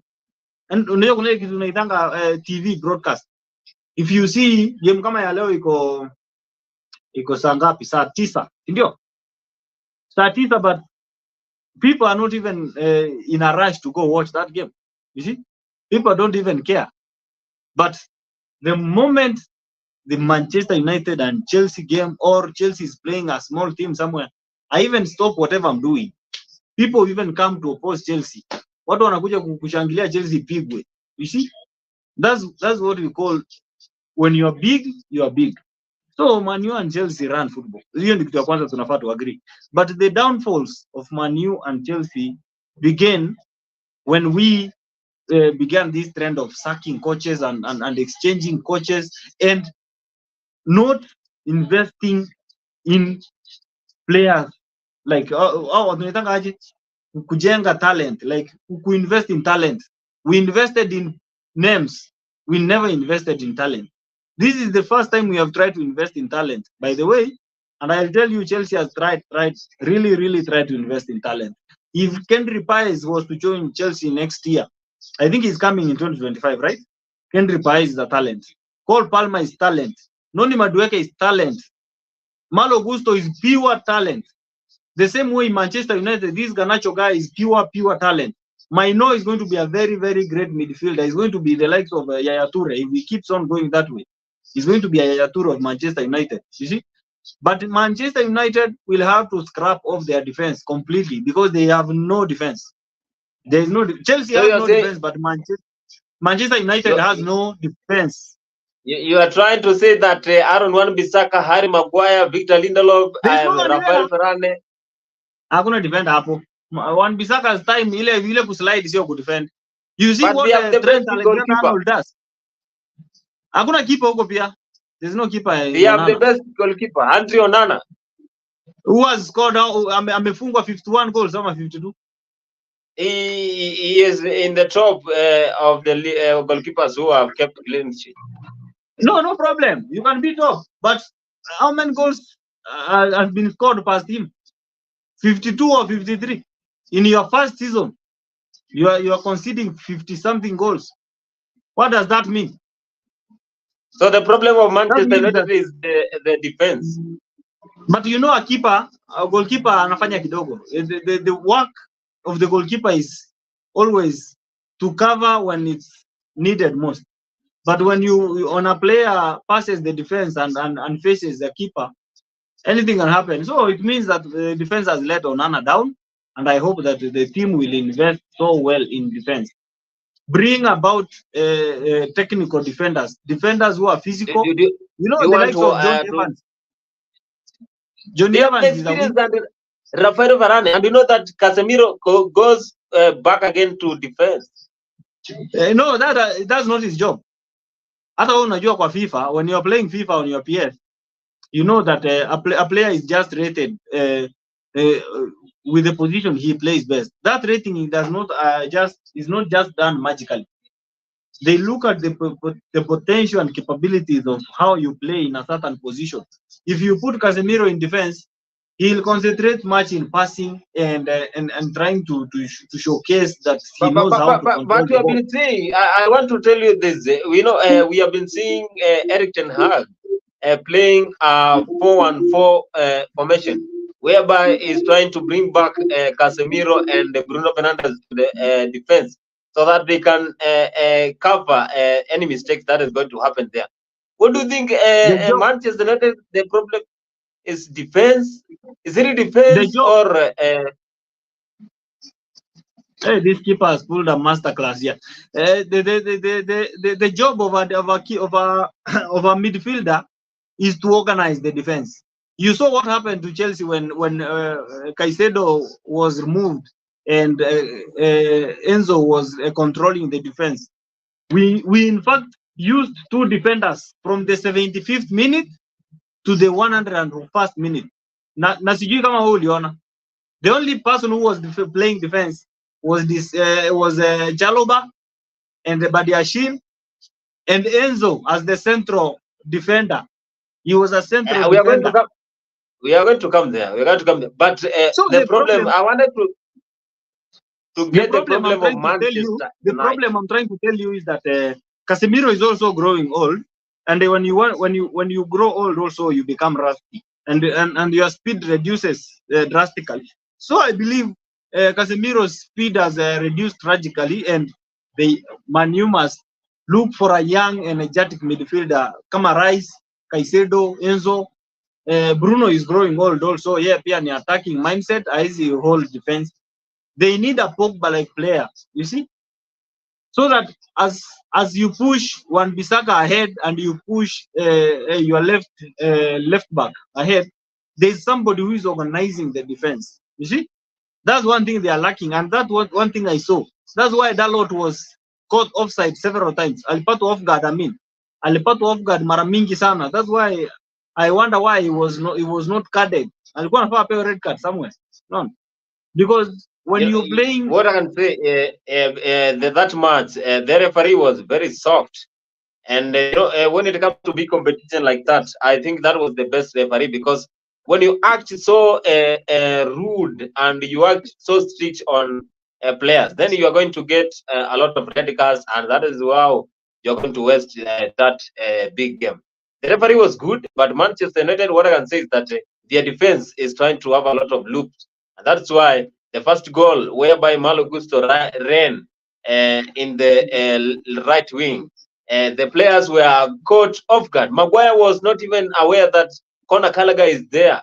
Even I saw Rafael Varane, he was not even aware. Aaron Wan-Bissaka was trying to mark Mikael Mudryk, but again, he missed that chance. So the first goal for Manchester, where Chelsea scored, the defense now it is the problem, and also they are trying to make sure that the midfield is in the right order.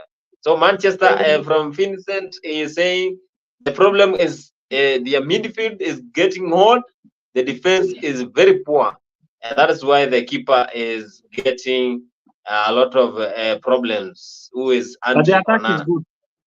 Attacking But they yao have iko best. Attacking they have yao iko best. Garnacho. Garnacho, they are a very No, small boy. Manu is unpredictable, by the way. That's why I tell you, in our game, the attacking was the best. But defensively and midfield, they were very poor.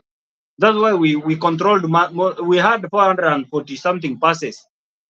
And that shows that we controlled much of the game. We had a very higher possession.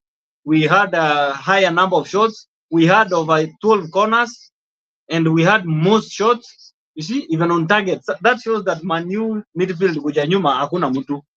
I saw that game, but what I can say is that Chelsea, the goals that Manchester United scored, I saw the goal that was scored by Garnacho.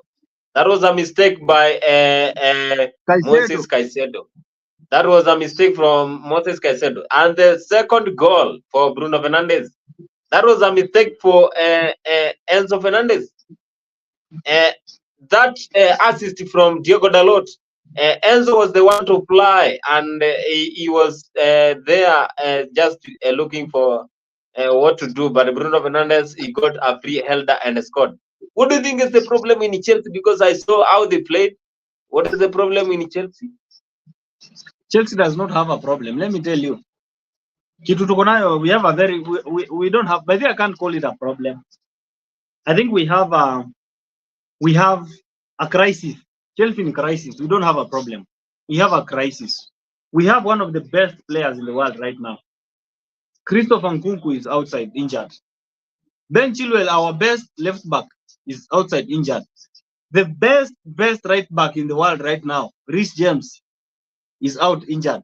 You see, Romeo Lavia, the guy we bought and we expected him to lead our midfield, is the guy who could be organizing our midfield even if he's young. He's out injured. Our forward is crippled because Sterling, who is supposed to be helping us score, is a selfish guy. But he's a good one. I mean, Napenda Sterling, but he's a little bit selfish. The attacking is not doing its job. Jackson has really improved, and I urge him to continue that way. And during the preseason, I hope he's going to afanye kazi, ajikaze, afanye training, so that when we start the next season, if we God willing, we sign one more striker to help him, because I feel like Jackson is good when he's playing in this wing side, like he's not a direct number 9. He's maybe we'll be using 2 central strikers, but one is a center forward, one is a striker. That's how Jackson becomes a good striker. If we can put, for example, Nkunku and Jackson, and then we push Palmer to the wing, and then we put maybe Mudryk the low block, and then we now put Palmer in the center. Okay, we put Caicedo and this guy Enzo in the midfield. We are going to have a very good team. But you know, pia kuselect squad ni ngumu kwa Chelsea right now. It's very difficult because sometimes this Gallagher sometimes are unsurprised. Sometimes he plays shit, and then the next time he's playing so good. So the problem with Chelsea is not we don't have so many problems. We don't have a problem that we can write down and say that this is the, we have a crisis. That crisis of injuries. Once we get out of that crisis of injuries, we are going, because the guy like Chukwemeka, my friend, Chukwemeka.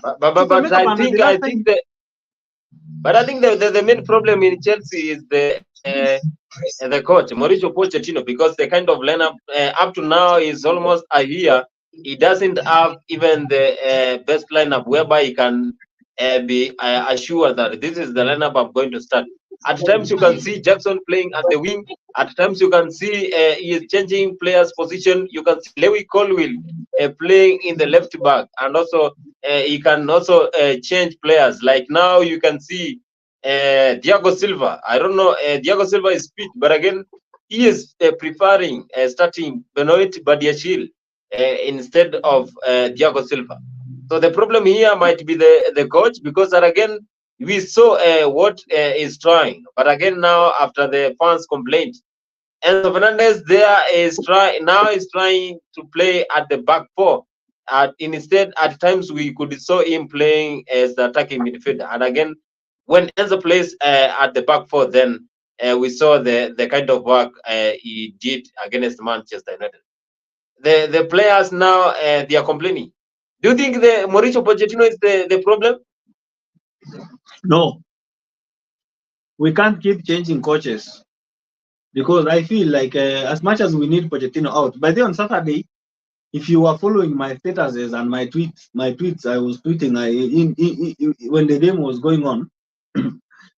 I felt like I could see the mistakes from outside, but when I was looking at the bench, I could not see a better player than the one who was in the pitch at that moment. The only player I wanted the coach to get out of the pitch is Badiashile.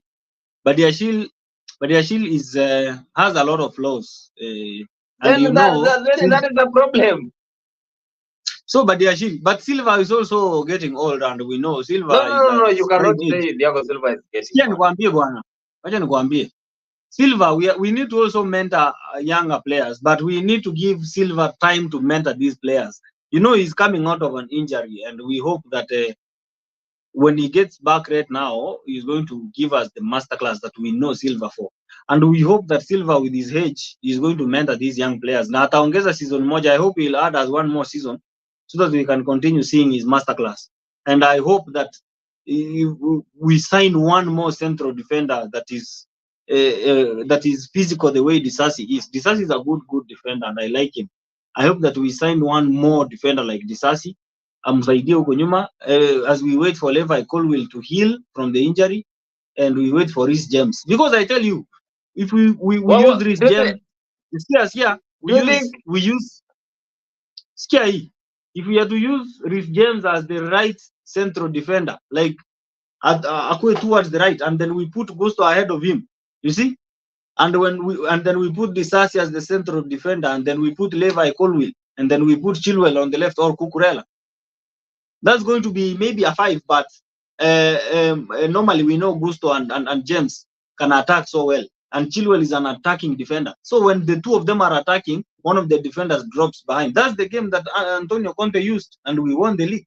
Do you think Reece James can now make Malo Gusto stay in the bench, despite the performance I think Malo Gusto has proven beyond reasonable doubt that he's a master right back, and he is a good right back. He is just 21 years of age.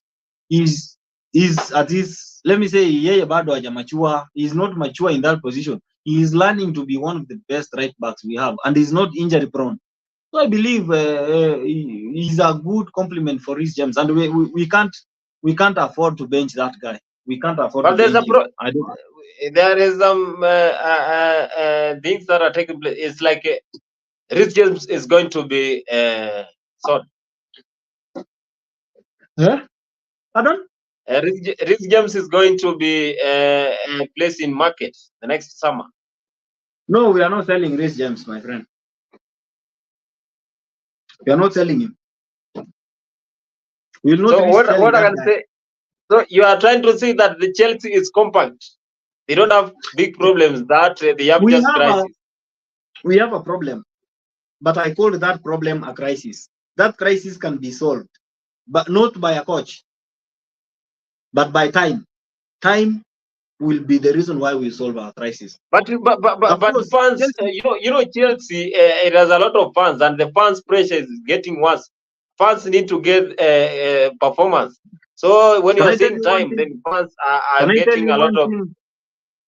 One thing about pressure is that when you must win when it matters. Like sometimes unaweza lose game ya Burnley, but when you beat a team like Man City and you beat Manchester United, our biggest rival, even the fans forget that we lost every game. But they sometimes saa wingi tuko number 12. When I see we celebrating beating Man U and drawing 4-4 to Manchester City home and away, drawing 1-1, almost beating Arsenal, beating Tottenham 4-1. That shows that Chelsea is a good team. The only problem we have is that we have not built that chemistry that can go on to rival and compete consistently. Yani hatujakuwa na ile tunaitanga consistency. You see, sometimes we are here and then sometimes we are down here. So as a team, we also need to develop that mentality of winning every game, because there's no way we can draw to Burnley, that is the bottom at the league, and then we beat Man U 7 days later. That's inconsistency. So the problem with Chelsea is not the coach. The problem we have is consistency, and building consistency takes a lot of time. It takes a lot of practice. You see, when we had the likes of Hazard, Willian, and if we were to add a player, uliona, when Antonio Conte came, he only signed one player. He signed maybe one midfielder. Alisign Kante, sindio? Alisign Kante. So the structure remained the same, but we added Kante. You see, we brought back David Luiz from PSG. He was our player, but he was a masterclass. We just unplugged John Terry, and we placed in David Luiz. And then at the left back, we just added Alonso to that. You see, so that's how, if you are to build a team, the same way Arteta has done. Arteta started with the team that was there. They added, I don't know, Lacazette. They added Aubameyang. They added, I don't know, and then with time they started building these young players, Saka, Martinelli. At that time, that's how you mature a player. A player like Palmer right now is shining in a crippled team like Chelsea. So if we continue boosting our team with players and experience, and maybe try to be adding, strengthening the positions. Who else do you think Chelsea can sign so that we can make the team to be complete? I think we need a finisher, somebody who finishes the chances. We need someone who will finish the chances that we create. You know, the Like game like Manchester United, Palmer created 8 chances. Do you know that? 8 chances, and we almost lost. Who do you think can Chelsea pick? I like this guy from Sheffield. I don't know Sheffield or which team. Who Tony? Tony is a good player. Tony is a good player. Bedford. If we can't get Osimhen, we can go for Tony. Do you think Tony from Brentford can be the right man so that we can take him from Brentford? But again, there is a competition between Chelsea, Manchester United, and Arsenal. They want to sign Tony. So Tony, but again,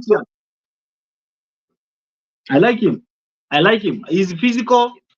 He's physical, and he has experience in the league. He has played the league. He knows it. He's not injury prone. He's a good guy. So what I can say is that Chelsea need to get a striker. That is what I can say. But again, we have one central defender.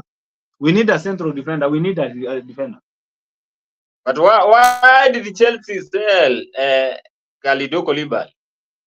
What do you think? You know, they were, I don't know what they were thinking. I like ule wangeshikana na disasi tungekuwa sawa. I don't know why they sold him. By the way, I feel so bad.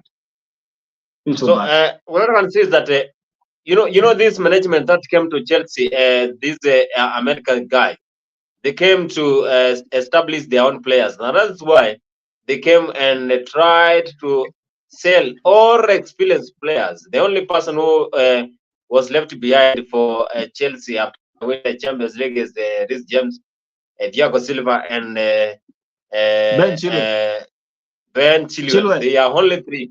But again, what I can see is that these American guys, they are more concerned with the profit, and that is why they are trying to get any player. We saw how much they took Moses Caicedo, how much they took from Benfica, so that they can sign Enzo Fernandez. But what I can say is that doing a good job there in Chelsea. They are signing good players, but they need to focus with what fans want.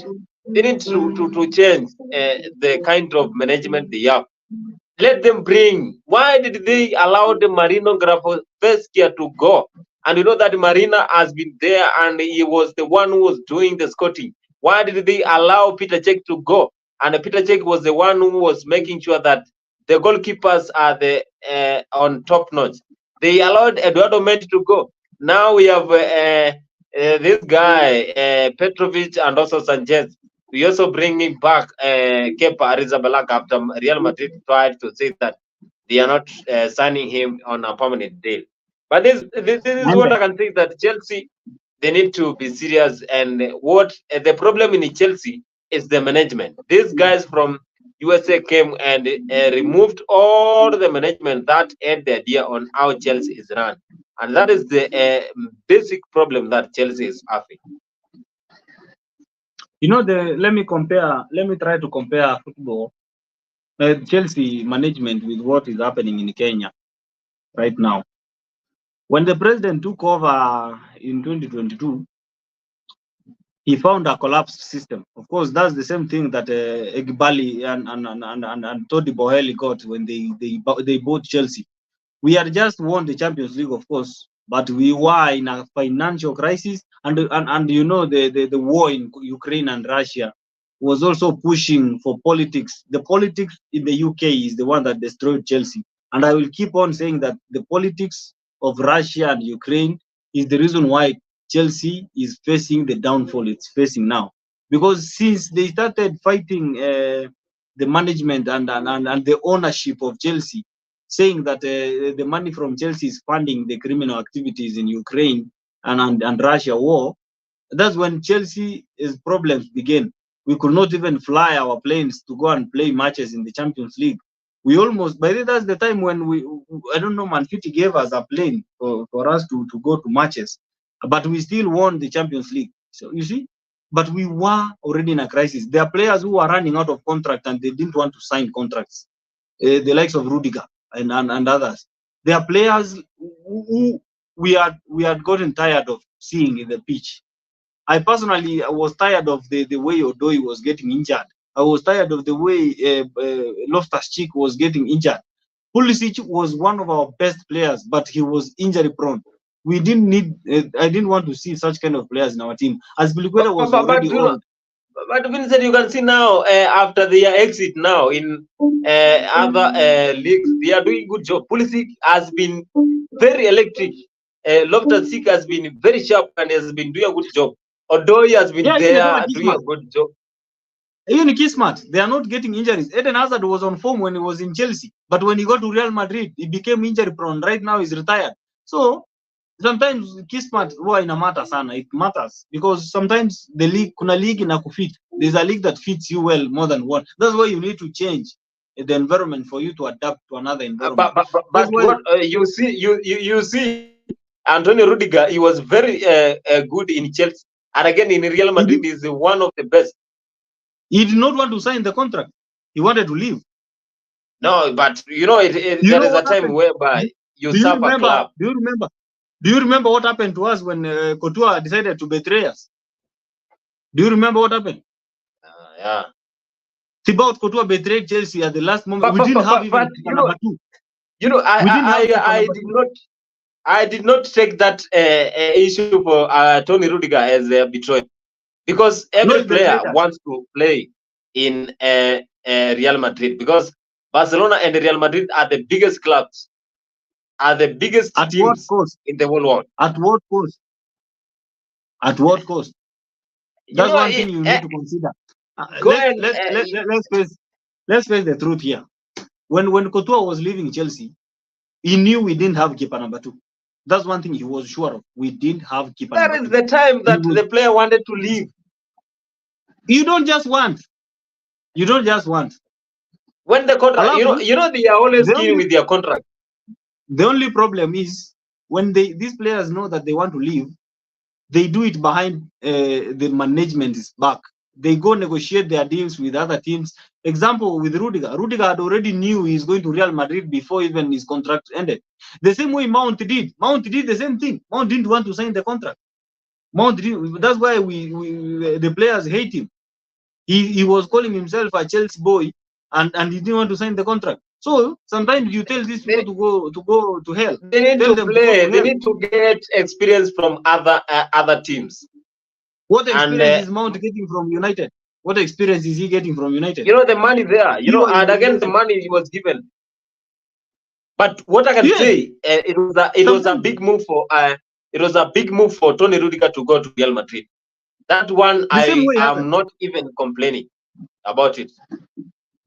I complain every day because I feel like he's the one who broke our defense. He's the person who destroyed our defense. Allow the player to grow. Allow the players to grow. Yeah. Rudiger was the heart of the defense. What had Real Madrid achieved that Chelsea had not achieved?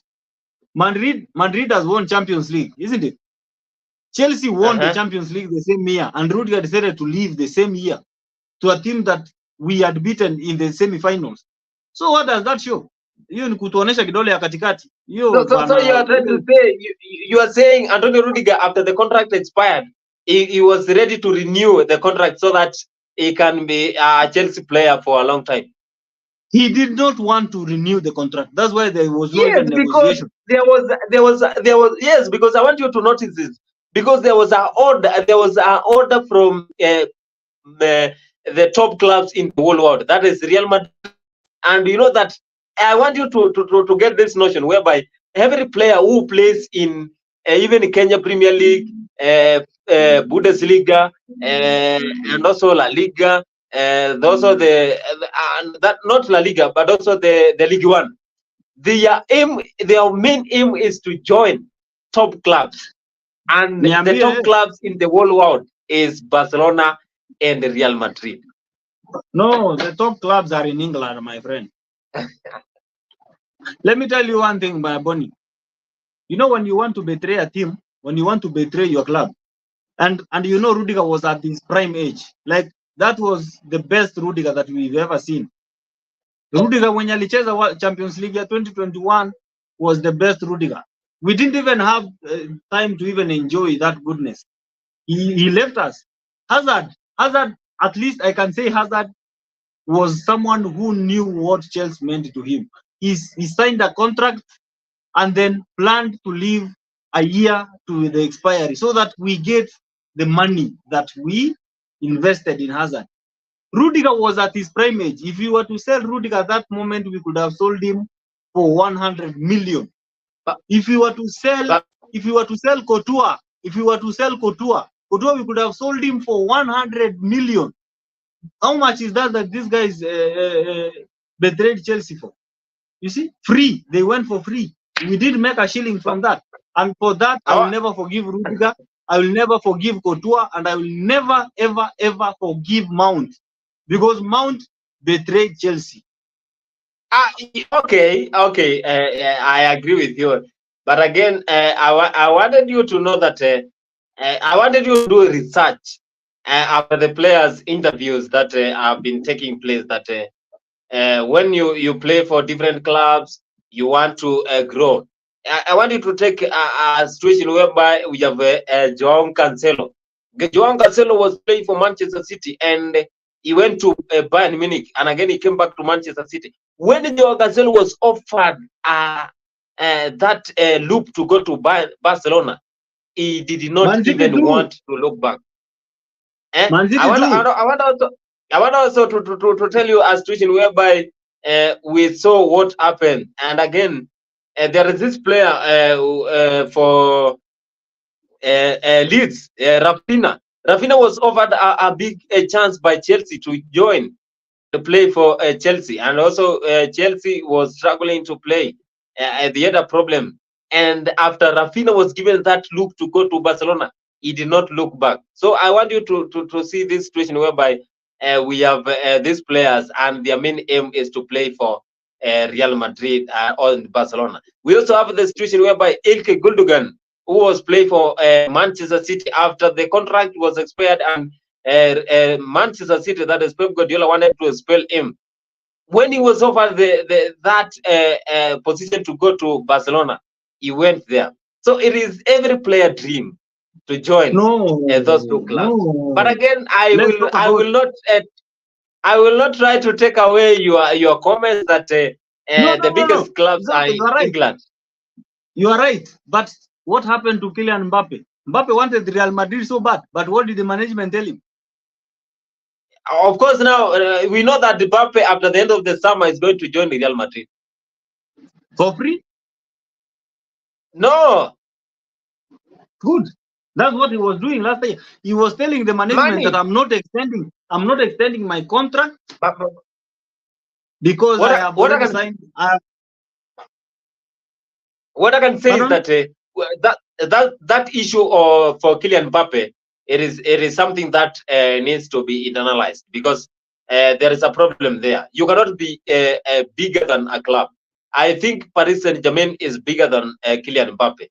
And Kylian Mbappe was born and he found Paris Saint-Germain still existing. So what I can say is that PSG is bigger than Mbappe. And if I could be the president of Paris Saint-Germain, I could have allowed Kylian Mbappe to go long time ago. That guy has a lot of ego. And when you are egocentric, they rely on him. They still rely on him. They have Kolomwani, they have a lot of players. They have Dembele, they have Achraf Hakimi. They have a lot of players to depend on, and they have quality players. So I think we should allow him go. Okay, but for Chelsea, when you sign for that badge, you fight for that badge. You don't show us the Yeah, middle yeah, finger. yeah. When you show us, What? David Luiz did the same. David Luiz also showed us the middle finger. He went to PSG, came back, and then showed us the middle finger, went to Arsenal against the club's wish. So sometimes these small gestures that these players do goes unforgotten. Today, I saw a tweet from EPL showing us asking us to vote for the Hall of Fame, 2024 Hall of Fame. The name for Hazard was there. The name for Terry was there, and Fabregas. Do you know who I went for? But Do you know who I went for? I went for Hazard and John Terry because I believe those two guys fought for the badge. They played for Chelsea passionately, and they deserve to be in the Hall of Fame.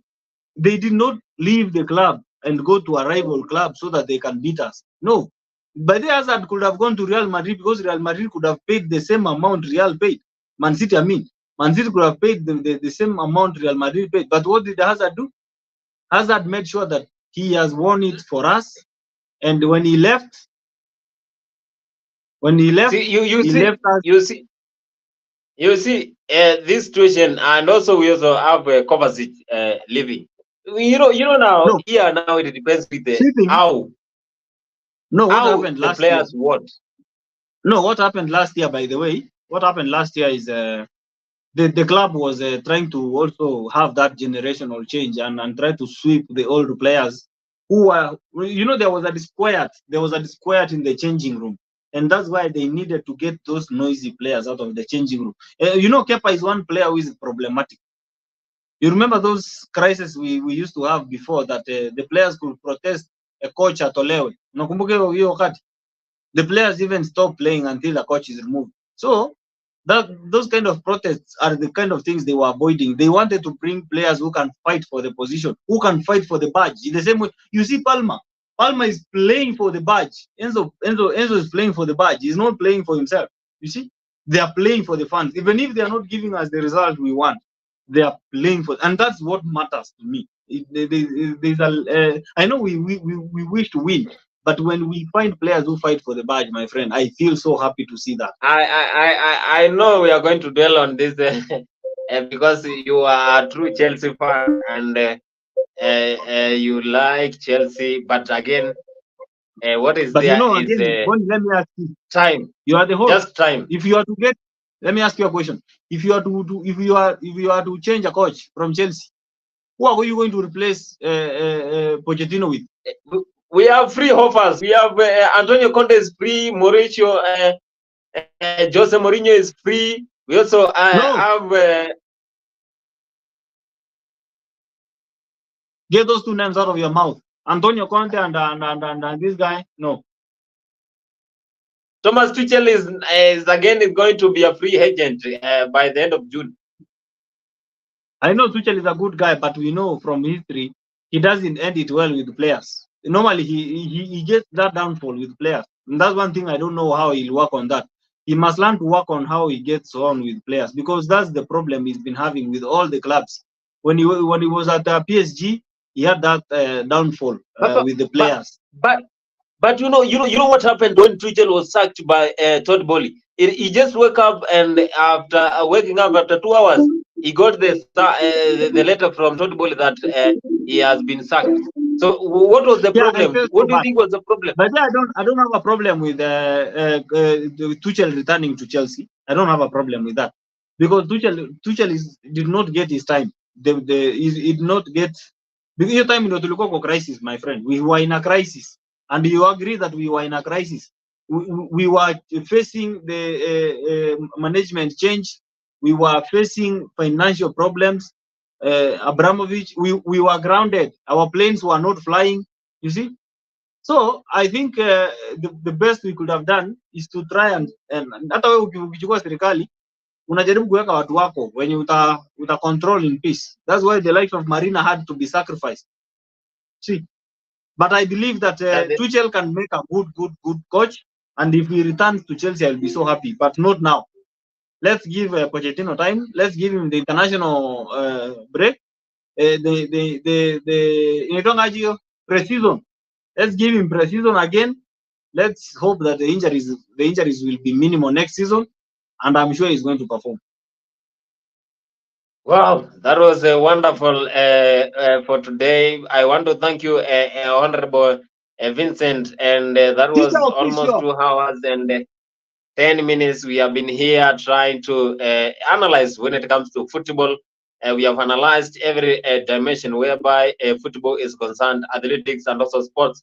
And also we started from the grassroots up to now. We are trying to analyze what is the problem in the big five, whereby the race for EPL is the big problem now. The teams are struggling. The teams want to win the Premier League. And by the end of the game, number 38, then we are going to know who is the winner of the Premier League. And also we have the UEFA Champions League, whereby Mikel Arteta side, they are going to face Bayern Munich from Germany. And also we have the Manchester City from England are going to face Real Madrid from Spain. That is La Liga. It's going to be a tough battle.